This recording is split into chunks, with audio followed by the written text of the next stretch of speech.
মাহে রমজানকে আল্লাহ তাআলা নিজ হাতে যেন ইবাদত দ্বারা আখিরাতের পুঁজি জান্নাতের সামান দ্বারা যেন আল্লাহ তাআলা নিজ হাতে সাজিয়েছেন।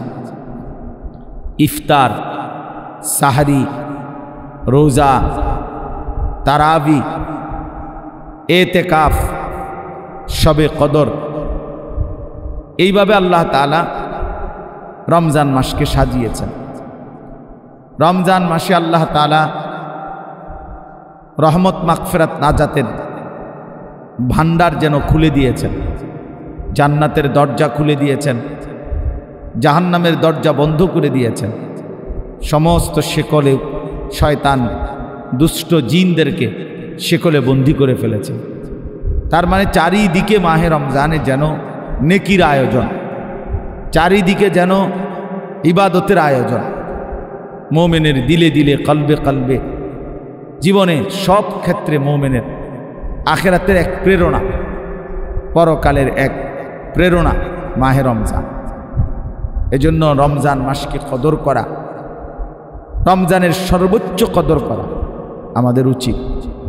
আমার শায়েখ আল্লামা মুফতি মুশতাকুন নবী কাসিমি বলেন, হযরত বলেন যে মাহে রমজানের প্রতি ঘন্টা, মিনিট, সেকেন্ড হীরামণি মুক্তার মতো। এক এক সেকেন্ড দামি, এক এক মিনিট দামি, এক এক ঘন্টা দামি, প্রতিটা রাত অনেক দামি, প্রতিটা দিন অনেক দামি।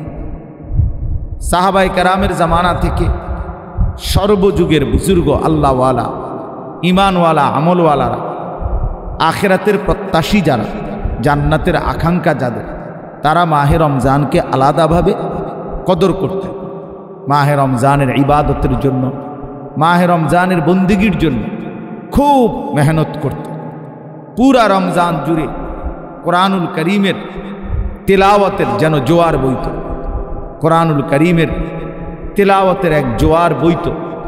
রাতে দিনে আসলাফ ও আকাবের কোরআনুল করিমের তেলাওয়াতে ডুবে যাইত, আল্লাহ তাআলার জিকির ইবাদতের মধ্যে ডুবে থাকতেন। সাথে সাথে রমজানের শেষ দশক নবী সাল্লাল্লাহু আলাইহি ওয়াসাল্লাম, সাহাবায়ে কেরাম এবং সর্বযুগের ইমানদাররা শেষ দশককে আরও বেশি গুরুত্ব দিতেন। শেষ দশকে রাসূলুল্লাহ সাল্লাল্লাহু আলাইহি ওয়াসাল্লামের মোবারক আমল ছিল যে শেষ দশকে তিনি কোমর শক্ত করে বেঁধে নিতেন, শাদ্দা মিজারাহু, এবং রাতভর জেগে থাকতেন, আহিয়া লাইলাহু, এবং পরিবারের স্ত্রী সন্তানদেরকেও ইবাদতের জন্য জাগিয়ে দিতেন। অর্থাৎ শেষ দশক যেন ইবাদতের জন্য, আমলের জন্য, নেকি অর্জনের জন্য অস্থির হয়ে যেত। এই ছিল সব যুগে আমল। এজন্য প্রথম কথা তো আপনাদের সবার কাছে এটা, মাহে রমজানকে কদর করা, মাহে রমজানের সর্বোচ্চ মুনাফা, লাভ, আখিরাতের পুঁজি সংগ্রহের চেষ্টা করা। আর বিশেষ করে শেষ দশক চেষ্টা করা আল্লাহর ঘর মসজিদে রমজানের শেষ দশকের এতেকাফ করা। নিঃসন্দেহে এতেকাফ অনেক দামি মুবারক আমল। রাসূলুল্লাহ সাল্লাল্লাহু আলাইহি ওয়াসাল্লাম বলছেন মুতাকিফের ব্যাপারে, ইয়াতাকিফুজ যুনুব, এতেকাফকারী সমস্ত গুনাহ থেকে বিরত থাকে। ওয়ায়ুজজা লাহু মিনাল হাসানাত কাআমিলিল হাসানাতি কুল্লিহা, এবং বাহিরে থাকলে যত নেক আমল সে করতে পারত, এতেকাফের কারণে করতে পারে নাই, কিন্তু তবুও আল্লাহ তাআলা তাকে সমস্ত বন্দিগি যা করা সুযোগ ছিল সেই সবগুলো বন্দিগির নেক আমলের সওয়াব এতেকাফকারীকে মসজিদে থাকা অবস্থাতেই আল্লাহ তাআলা দান করবেন। তাইলে এটা অনেক বড় ফজিলত, আল্লাহর ঘরের এতেকাফ করা, শবে কদর তালাশ করা। শেষ দশকের বেজর রাত্রি 21, 23, 25, 27, 29 এই বেজর রাত্রিগুলোতে রাত্রিভর জেগে দোয়া, কান্নাকাটি, জিকির, তেলাওয়াত, মুনাজাত, চোখের পানি ফেলে আল্লাহ তাআলার কাছে শবে কদরের আশায়, শবে কদরের নেকির আশায় রাত জেগে ইবাদত করা, এটা একজন মুমিনের জন্য উচিত। সর্বোপরি কথা হলো রমজান একজন ঈমানদার যেন আখিরাত সাজাইতে পারে, জান্নাত অর্জন করতে পারে, তার শ্রেষ্ঠতম সুযোগ রমজান মাস। আমাদের প্রিয় নবী সাল্লাল্লাহু আলাইহি ওয়াসাল্লাম, বুখারী শরীফের হাদিসের মধ্যে আছে, হযরত আব্দুল্লাহ ইবনে আব্বাস রাদিয়াল্লাহু তাআলা আনহুমা থেকে বর্ণিত, তিনি বলেন রাসূলুল্লাহ সাল্লাল্লাহু আলাইহি ওয়াসাল্লাম রমজান আসলেই যেন ভিন্ন রকম হয়ে যেতেন। কি করতেন? তো তিনি বিশেষ দুইটা কথা বলছেন হযরত আব্দুল্লাহ ইবনে আব্বাস। এক নাম্বার হলো রমজান মাসে আল্লাহ নবী সাল্লাল্লাহু আলাইহি ওয়াসাল্লাম খুব বেশি কোরআনুল কারীম তেলাওয়াত করতেন। হযরত জিবরাইল আলাইহিস সালাম রমজানের প্রত্যেক রাত্রিতে নবী সাল্লাল্লাহু আলাইহি ওয়াসাল্লামের কাছে আসতেন এবং প্রতি রাত্রিতে পূর্ণ কোরআন যেতটুকু পরিমাণ নাজিল হয়েছিল পুরা কোরআন অতটুকু জিবরাইল একবার নবীজিকে শুনাইতেন, নবীজি একবার জিবরাইলকে শুনাইতেন। এভাবে প্রতি রাতে ফায়ুদারিসুহুল কোরআন, কোরআনুল কারীমের দাওর উভয়ে করতেন, উভয়কে পূর্ণ কোরআন শুনাইতেন। দুই নাম্বার হলো আল্লাহ নবী সাল্লাল্লাহু আলাইহি ওয়াসাল্লামের দান সাদাকা। হযরত আব্দুল্লাহ ইবনে আব্বাস রাদিয়াল্লাহু তাআলা আনহুমা বলেন রমজান মাসে নবী সাল্লাল্লাহু আলাইহি ওয়াসাল্লামের দান সাদাকা অত্যধিক পরিমাণে বেড়ে যেত। রমজান মাসে নবী সাল্লাল্লাহু আলাইহি ওয়াসাল্লাম খুব বেশি দান সাদাকা করতেন। অতএব আমাদেরও উচিত কোরআনুল কারীমের সর্বোচ্চ তেলাওয়াত চেষ্টা করা এবং দান সাদাকা করার চেষ্টা করা। রাসূলুল্লাহ সাল্লাল্লাহু আলাইহি ওয়াসাল্লামের দান সাদকার বিষয়ে হযরত আব্দুল্লাহ ইবনে আব্বাস বলেন ফালা রাসূলুল্লাহ সাল্লাল্লাহু আলাইহি ওয়াসাল্লাম আজওয়াদু বিল খাইরি মিনার রিহিল মুরসালা। অবারিত বাতাস বইতে গিয়ে যেমন কাউকে বাদ দেয় না, সবার গায়েই বাতাস বয়, ঠিক আল্লাহ নবী সাল্লাল্লাহু আলাইহি সাল্লামের দান সাদাকা এরকম সকলের মাঝে বিস্তীর্ণ হতো, সবার মাঝেই তিনি দান করতেন, সাদাকা করতেন। এজন্য মাহে রমজান উপলক্ষে আমাদের উচিত বেশি বেশি আল্লাহর কোরআন পড়া, তারাবির নামাজ পূর্ণ 20 রাকাত গুরুত্বের সাথে আদায় করা, রাত্রিকালীন সাহরির সময় উঠে তাহাজ্জুদ নামাজ পড়ে দোয়া কান্নাকাটি করা, ইফতারের পূর্বে দোয়া কান্নাকাটি করা এবং নিজেদের যাকাত, নিজেদের সাদাকাতুল ফিতির এবং স্বাভাবিক দান সাদকাও খুব বেশি পরিমাণ করার চেষ্টা করা। মুমিন হিসাবে, আখিরাতের প্রত্যাশী হিসাবে এটা আমাদের জন্য উচিত, আমাদের জন্য উচিত। অতএব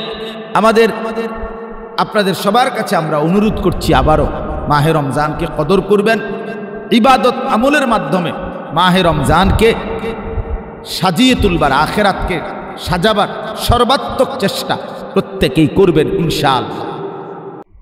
2025 সাল পবিত্র মাহে রমজানে রহমতের দশক পার করে মাগফিরাতের দশক অর্থাৎ মাহে রমজানের মধ্য অংশে রমজানের রোজা এবং মাহে রমজানের ইবাদাত আদায় করবার তৌফিক দান করেছেন। এজন্য আমরা সকলেই বলি আলহামদুলিল্লাহ। মাহে রমজান সারা পৃথিবীর মুমিন মুসলমানদের কাছে একটি শ্রেষ্ঠতম মাস।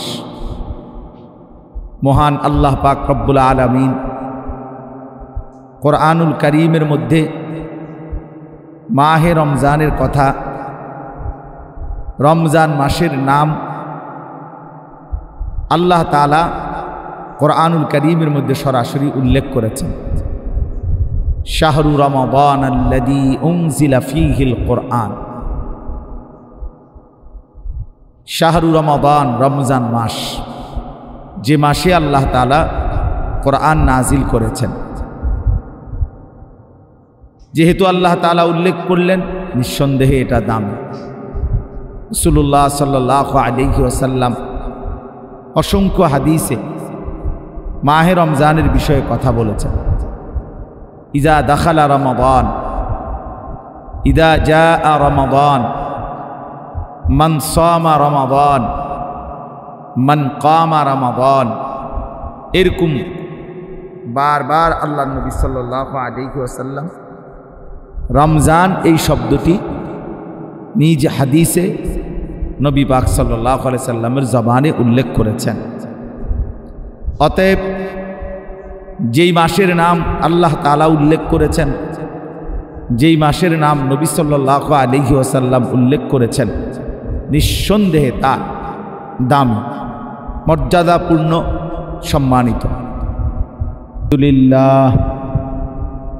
আলহামদুলিল্লাহ নাহমাদুহু ওয়া নাস্তাঈনুহু ওয়া নাস্তাগফিরুহু ওয়া নু'মিনু বিহি ওয়া নাতাওয়াক্কালু আলাইহি ওয়া নাউযু বিল্লাহি মিন শুরুরি আনফুসিনা ওয়া মিন সাইয়্যাতি আ'মালিনা মান ইয়াহদিহিল্লাহু ফালা মুদিল্লা লাহু ওয়া মান ইউদ্লিলহু ফালা হাদিয়া লাহু ওয়া নাশহাদু আল্লা ইলাহা ইল্লাল্লাহু ওয়াহদাহু লা শারীকা লাহু ওয়া নাশহাদু আন্না সাইয়্যিদানা ওয়া হাবিবানা ওয়া মাওলানা মুহাম্মাদান আবদুহু ওয়া রাসূলুহু আম্মা বা'দ ফাআউযু বিল্লাহি মিনাশ শাইতানির রাজীম বিসমিল্লাহির রহমানির রহিম সুম্মা আতিম্মুস সিয়ামা ইলাল লাইল সাদাকাল্লাহু মাওলানাল আযীম ওয়া ক্বালা সাল্লাল্লাহু আলাইহি ওয়াসাল্লাম মান সামা রমাদানা ঈমানান ওয়া ইহতিসাবা গুফিরা লাহু মা তাকদ্দামা মিন যামবিহি اللهم صل على سيدنا محمد النبي الأمي وآله وسلم تسليما سبحانك لا علم لنا إلا ما علمتنا إنك أنت العليم الحكيم الحمد لله الله পাক রব্বুল ইজ্জত যুল জালাল ওয়াল ইকরামের ফজল করম, রব্বুল আলমিনের অপরিসীম ইহসান, মেহরবানি, দয়া। আল্লাহ তাআলা আমাদেরকে 1446 হিজরি তোমার সারা দিনের নড়াচড়া দ্বারা কি বুঝা? আসলেই তুমি মানুষ না জানোয়ার। কোরআনুল কারীম মানুষকেও কি বলছে? জানোয়ার বলছে। কিছু মানুষ রূপী জানোয়ার। উলাইকা কাল আনআম ইন হুম ইল্লা কাল আনআম ফামাসালুহু কামাসালিল কালব। এ তো কোরআন শরীফের আয়াত। কিছু মানুষকে আল্লাহ বলছে এরা জানোয়ার। কাদেরকে বললেন? তুমি খোঁজ লাগাও। কাকে বললেন আল্লাহ? ওয়াতলু আলাইহিম নাবা আল্লাযী আতাইনাহু আয়াতিনা। আল্লাহ বলেন, বন্ধু তার কথা শুনেন, আমি তাকে আমার আয়াত দিয়েছিলাম, আমি তাকে আয়াত দিয়েছিলাম, ওয়াহী দিয়েছিলাম। ফানসালাখা মিনহা, সে সেখান থেকে নিজেকে বিচ্ছিন্ন করে ফেলল। ফাআতবাআহু শাইতান, ফলে শয়তান তাকে অনুসরণ করল। এখন শয়তানই তার বন্ধু, তার সমস্ত পছন্দ অপছন্দ নির্ধারণ করে শয়তান। ফাকানা মিনাল গাবিন, আল্লাহ তাআলা বলেন ফলে সে পথভ্রষ্ট গোমরাহ এর অন্তর্ভুক্ত হয়। এজন্য বাপ নিজের কমপক্ষে কদর করা, এতটুকুও যদি কারো বিবেক না থাকে তো আর কি করা আছে? কমপক্ষে এতটুকু যে আমি আসলে কি, আমার ব্যক্তি পরিচয়টা কি, 1 মিনিট হলেও তোমার আমরা গাড়িতে বসা থাকি। আমি 4:30 বাজে, বিকাল 4:30টায় লক্ষ্মীপুর থেকে রওনা দিছি। ওইখানে আমার বয়ান ছিল জোহরের পর, নোয়াখালী লক্ষ্মীপুর। তাইলে আমি শুধু আসর, মাগরিব আর এশা এখন এখানে পড়লাম। মাঝে শুধু এই 2 ওয়াক্ত নামাজ মসজিদে জামাতে পড়ছি। আর কোথাও আমি 1 কাপ চা খাই না, একটানা এই রানিং আসছি এখানে বাইরে। এখন আমার আরো একটা মাহফিল আছে। তাইলে আমার বলার উদ্দেশ্য হলো, এই পুরা 4.5 ঘন্টার সময় আমি অনেক কাজ করছি, অনেকগুলো মাহফিল ঠিক করে দিছি। আমার সকালবেলা কালকে ফ্লাইট ওমরা, আমার সমস্ত আত্মীয় স্বজনের সাথে আমি মোবাইলে কথা বলে নিছি যে আমি সকালবেলা 7টা বাজে চলে যাবো ইনশাআল্লাহ। তো এর ফাঁকি দিয়ে আবার একটা কিতাব থেকে প্রায় 15-20 পৃষ্ঠা পড়ছি, তাফসিরে মাআরিফুল কোরআন থেকে একটু পড়ছি, এরপরে ফিকির করছি আর কি কি বাকি আছে আমার কাজ, কাপড় চোপড় গুছানো, ব্যাগ ট্যাগ গুছানো, সফর কালকে উমরায় সফরে আল্লাহর ঘরে যাব ইনশাআল্লাহ। তাইলে ভাইয়া একজন মানুষ তো তার জিন্দিগি হবে কমপক্ষে ফিকির করা চাই যে আমি আসলে কি করতেছি, আমার কি বাকি আছে। একের সারাক্ষণই হাসে, সারাক্ষণই লাফায়, ফাল মারে, সারাক্ষণই মোবাইল দেখে, এটা কি পাগল? এরকম পাগল মানুষ হয় কেন? একেবারে বুঝি মানুষের সারাক্ষণ মানুষের শাহওয়াত, মানুষের যৌন চাহিদা, আকর্ষণ, নারীর আসক্তি, মোবাইলের আসক্তি কোনো সময় ছুটবে না। এটা আমাদেরকে আল্লাহ তাআলা 24 ঘন্টা নারীর লোভ, মোবাইলের লোভ, ছবির লোভ এজন্যই বানাইছেন। এই 24 ঘন্টা তোমার ভিতরে বুঝি শুধু এই একটাই ফিক্র, সারাক্ষণ বুঝি একই কাজ, শাহওয়াত। সারাক্ষণই বুঝি মানুষের বন্ধুদের আড্ডা দেয়, সারাক্ষণই বুঝি মানুষের লাফায় ফালায়। এটা কোন কথা? কি কথা? এটার কারণটা প্রতিদিন একই রকম। একদিনও মনে পড়বে না যে আমার কেউ বানাইছে কিনা, একদিনও মনে পড়বে না আমার কোনো সৃষ্টিকর্তা আছে কিনা, আমাকে কেউ বানাইলেন কিনা, তিনি আমার কাছে কিছু চাচ্ছেন কিনা, আমি যার কাছে ফিরে যাব কিনা। কোরআনুল কারীমের মধ্যে আল্লাহ তাআলা বলছেন, বান্দা বিশ্বাস করো আর না করো তোমাকে ফিরে আসতে হবে, খেয়াল করো আর না করো তোমাকে মরেই যাইতে হবে। বা ইলাইহি তুরজাউন, আল্লাহর নিকটেই তোমাদেরকে ফিরে আসতে হবে। ইলাইয়াল মাসির, আল্লাহ বলেন আমার কাছেই তোমাদের প্রত্যাবর্তন। ইলা রাব্বিকা মুনতাহাহা, কোরআন শরীফ আল্লাহ বলে তোমার রবের নিকটেই তোমার শেষ ঠিকানা। ইলা রাব্বিকা ইয়াউমা ইদিনিল মুস্তাকার, আল্লাহ বলে তোমার রব আল্লাহর কাছেই তোমার আখিরি ঠিকানা। একদিন তোমাকে রবের সামনে দাঁড়াইতেই হবে, দাঁড়াইতেই হবে। হাসো কিংবা কাঁদো, ফুর্তি করো আর চোখের পানি ফেলো, সারা রাত মদ নারী ছবি উলঙ্গ দৃশ্য দেখো, আর তাহাজ্জুদ সেজদা তেলাওয়াত আল্লাহর কোরআন পড়ো, যেটাই করো যাইতে হবে। ভালোটা নিয়েও আল্লাহর সামনে দাঁড়াইতে হবে, মন্দ নিয়েও আল্লাহর সামনে দাঁড়াইতে হবে। কুল্লুহুম আতিহি ইয়াউমাল কিয়ামাতি ফারদা, আল্লাহ তাআলা বলেন তোমাদের সকলকেই আল্লাহর সামনে কিয়ামতের দিন একজন একজন করে উপস্থিত হইতে হবে। এজন্য দোস্ত, নওজোয়ান, বাপ, ভাই, বয়স্ক বাবা, আমি আপনি সবাই আমরা একটুটুকু বিবেক কাজে লাগানো উচিত, একটা হিসাব বুঝাপড়া করা উচিত। দুনিয়া বাদ দেওয়ার দরকার নেই। সকালে আমি আবার এই ব্যস্ততার ভিতরে আমি লক্ষ্মীপুর যাওয়ার পথে আমার বাসার পূর্ণ বাজার করে দিয়ে গেছি, নিজেই বাজার করছি, বাজার দিয়ে এরপরে আমি গেছি। তার মানে আমি এটার উদ্দেশ্য না যে আমি ওয়াজে করে বাজার বাদ না, সংসার হবে, অসুবিধা কি? বাজার হোক, ব্যবসা হোক, কামাই হোক, রোজগার হোক, স্ত্রী সন্তানের সংসার হোক, কোনো সমস্যা নেই। কিন্তু আখেরাত টোটালি ভুলে যাও না। এ কির দোয়ানদারি, এ কিসের জিন্দিগি, এ কেমন জীবন ভাইয়া? এক ওয়াক্ত নামাজ পড়তে মন চায় না। এত বড় জানোয়ার মানুষের বাচ্চা কেমনে হয়? এক ওয়াক্ত নামাজ পড়তে মন চায় না মানুষের বাচ্চা, মুসলমানের বাচ্চা এত বড় জানোয়ার কেমনে? ছি ছি ছি। কয়জন নামাজ পড়ছো এশার নামাজ? আমি জানি না, আমি দাঁড় করে। কোন লজ্জায় আল্লাহর ঘরে ঢুকছো? বেশরম।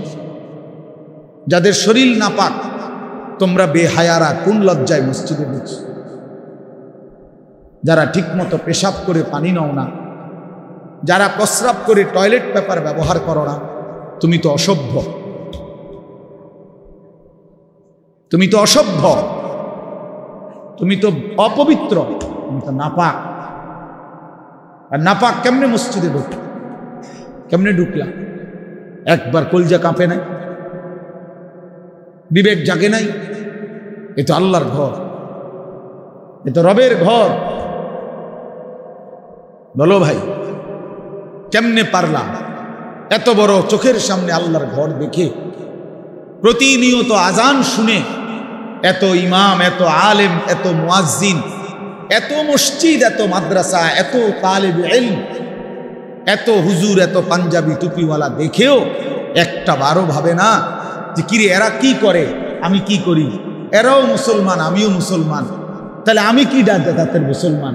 আমি এক ওয়াক্ত নামাজ পড়ি না, আমার এক ওয়াক্ত নামাজ পড়তে মনই চায় না, আমি এত বড় অমানুষ কেমনে হলাম? এত বড় অমানুষ কেমনে হলাম?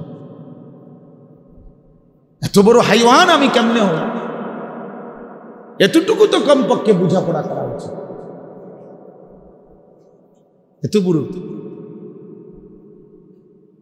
এই জন্য দোস্ত, আল্লাহ তাআলা মানুষকে সবচেয়ে বড় সম্পদ দিয়েছিলেন আকলে সালিম, একটা বিশুদ্ধ পূর্ণাঙ্গ বিবেক, আকল, দিমাগ আল্লাহ তাআলা মানুষকে দান করছিলেন। কোন মানুষ যখন এই আকলটাকে নষ্ট করে দেয়, এই বিবেকটাকে নষ্ট করে দেয়, আল্লাহর কসম আর তার 2 পয়সার কোনো মানুষ হিসাবে মূল্য থাকে না, মূল্য থাকে। আর সবচেয়ে জরুরি কথা হলো, আমি এখন শুনাইতেছি, দেখেন সংক্ষেপেই বলতেছি। আল্লাহ তাআলা বলেন, ইয়া আইয়ুহাল্লাযীনা আমানুত্তাকুল্লাহ, হে ঈমানদারগণ, ইত্তাকুল্লাহ। আল্লাহ আমাদেরকে বলছে, হে ঈমানদারগণ। আমরা এখানে সবাই মুসলমান, আমাদের বাবা মুসলমান, আমাদের মা মুসলমান, আমাদের বংশ মুসলমান। প্রিয় ছেলেরা, তোমরা সবাই মুসলমান, নিঃসন্দেহে মুসলমান। তোমরা কালেমাওয়ালা, তোমরা মুমিন, তোমরা ঈমানদার। অতএব আল্লাহ তাআলা আমাদেরকে বলতেছে, ইত্তাকুল্লাহ, ইত্তাকুল্লাহ। দোস্ত, ওই যে লাশের খাটটার উপরে দাঁড়াইয়া ছবি উঠাও, যাতে তোমারে এখানের মধ্যে দাফন করা যায়, ওটার উপরে ওঠো, লাশের ইয়াটার উপরে ওঠো।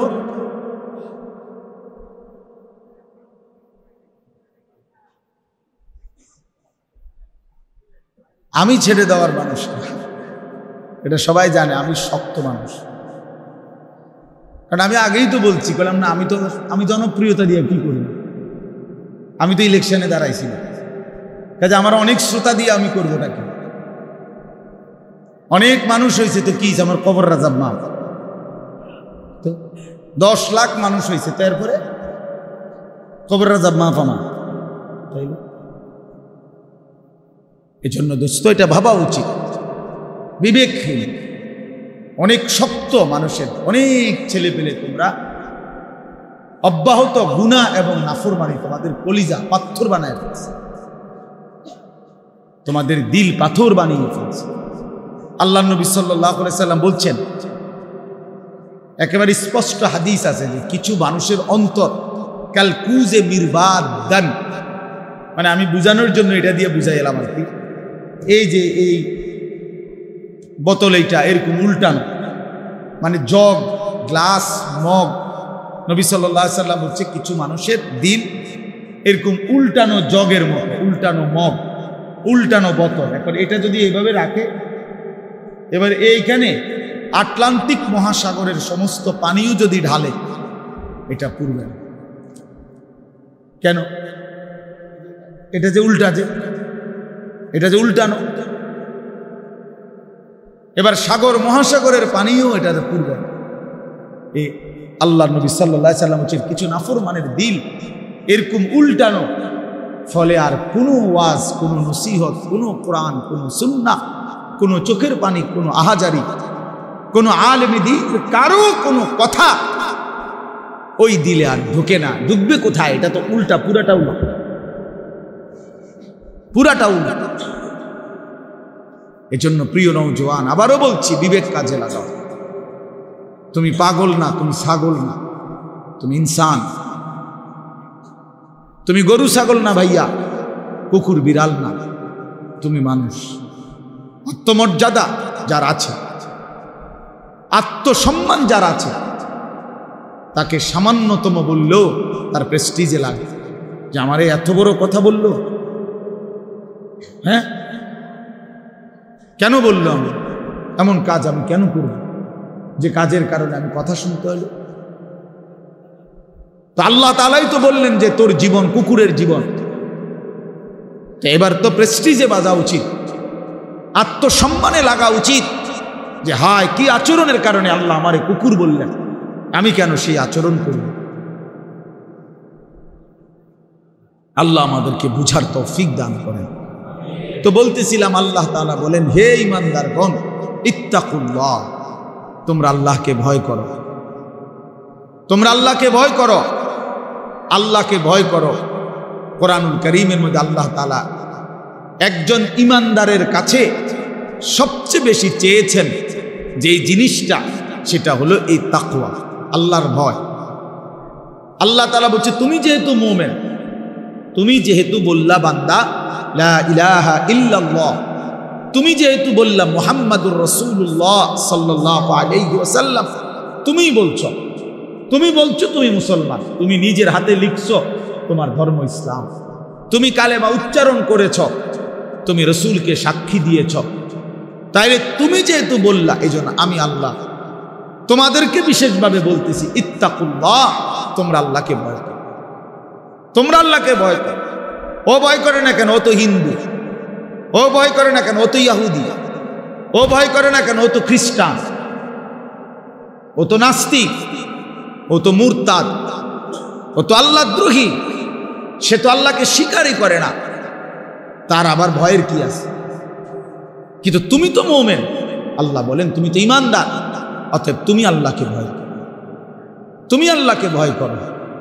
কোরআনুল কারীমের মধ্যে সমস্ত ঈমানদার মুমিন মুসলমানের কাছে আল্লাহ তাআলার প্রধানতম চাওয়া এটা তাকওয়া। ঈমানের পরে কোন ব্যক্তির কাছে আল্লাহর দ্বিতীয় চাওয়া তাকওয়া, প্রথম চাওয়া ঈমান। আল্লাহ তাআলা তার সমস্ত বান্দার কাছে প্রথম কি চায়? প্রথম চায় বান্দা আমার কালেমা গ্রহণ করো, আমার কালেমা গ্রহণ করো, লা ইলাহা ইল্লাল্লাহ মুহাম্মাদুর রাসূলুল্লাহ, এই কালেমা গ্রহণ করো, ঈমানের সাক্ষ্য দাও, কালেমার সাক্ষ্য দাও, ঈমানের এলান করো, এটা আল্লাহ প্রথম চায়। আর যখনই কেউ ভাইয়া পিছনে চাইেন, আপনি সব ঠিক করতে পারতেন না, আলহামদুলিল্লাহ যে দূর পারেন শুনেন। এই বাচ্চা কাচ্চা, এই শিক্ষার চেঁচামেচি সব বুঝাইতে গেলে টাইম শেষ, এত টাইম নাই আমার হাতে, যে দূর সম্ভব হয়েছে এতটুকু বললাম। তো বললাম ইত্তাকুল্লাহ, আল্লাহকে ভয় করো। তো আল্লাহকে ভয় করো, এই কথার অর্থ কি? সমস্ত তাফসীরের মধ্যে আছে এই কথার দুই অর্থ। কোন ব্যক্তি আল্লাহকে ভয় করা মানে কি? অর্থাৎ আমরা মুমিন, আল্লাহ আমাদের কাছে বারবার বলছে, ইয়া আইয়ুহাল্লাযীনা আমানুত্তাকুল্লাহ হাক্কা তুকাতি, ইয়া আইয়ুহাল্লাযীনা আমানুত্তাকুল্লাহ ওয়া কুনু মা'আস সাদিকিন, ইয়া আইয়ুহাল্লাযীনা আমানুত্তাকুল্লাহ ওয়া কুলু কাওলান সাদীদা, ইয়া আইয়ুহাল্লাযীনা আমানুত্তাকুল্লাহ ওয়াল তানজুর নাফসুম মা কদ্দামাত লিগাদ, ইয়া আইয়ুহান নাসুত্তাকু রাব্বাকুম ইন্না জালজালাতাস সাআতি শাইউন আযীম, ইয়া আইয়ুহান নাসুত্তাকু রাব্বাকুম আল্লাযী খালাকাকুম মিন নাফসিন ওয়াহিদা ওয়া খালাকা মিনহা যাওজাহা। এভাবে বারবার কোরআন শরীফে আছে, বারবার আল্লাহ তাআলা বলছে হুদাল লিল মুত্তাকিন লাআল্লাকুম তাত্তাকুন উইদ্দাত লিল মুত্তাকিন ইন্নাল মুত্তাকিনা ফি জান্নাতিন ওয়া উয়ুন ইন্নাল মুত্তাকিনা ফি যিলালিন ওয়া উয়ুন ইন্নাল মুত্তাকিনা ফি মাকামিন আমিনিন লাআল্লাহুম ইয়াত্তাকুন ওয়া মান ইয়াত্তাকিল্লাহা ইয়াজআল লাহু মাখরাজা ইন তাত্তাকুল্লাহা ইয়াজআল লাকুম ফুরকানা। আয়াত আর আয়াত। ইয়া আইয়ুহান নাবিয়্যুত্তাকিল্লাহ, আল্লাহ তাআলা বলছে হে নবী আপনি তাকওয়া অবলম্বন করেন। আল্লাহ তাআলা সমস্ত নবীদেরকে বলছে তাকওয়া অবলম্বন করো, সমস্ত ঈমানদারদেরকে বলছে ইত্তাকুল্লাহ, তাকওয়া অবলম্বন করো। আল্লাহ নবীদের কাছেও তাকওয়া চাচ্ছে, সমস্ত উম্মতের কাছেও, বান্দাদের কাছেও তাকওয়া চায়, মুমিনের কাছেও তাকওয়া চায়। তাকওয়া মানে কি? সমস্ত নবী, সমস্ত সাহাবী, সমস্ত আউলিয়া, সমস্ত মুমিনিন সবার কাছে আল্লাহ তাকওয়া চায়। তাকওয়া, তাকওয়া, এই তাকওয়া মানে কি?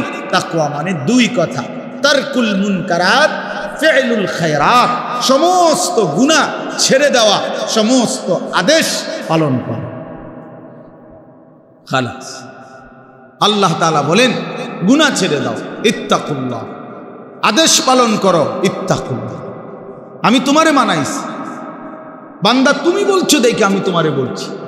তুমি বললা তুমি মুসলমান, তুমি বললা তুমি মুমিন, তুমি তো বললা তুমি ইসলাম গ্রহণ করেছ বা ইসলাম মানতেছ, তুমি নিজেই বললা তুমি কালেমাওয়ালা, তাহলে তুমি কেন গুনাহ করবা? আর গুনাহ করলে মুসলমান বলছো কেন? তুমি কেন আল্লাহর নাফরমানি করবে?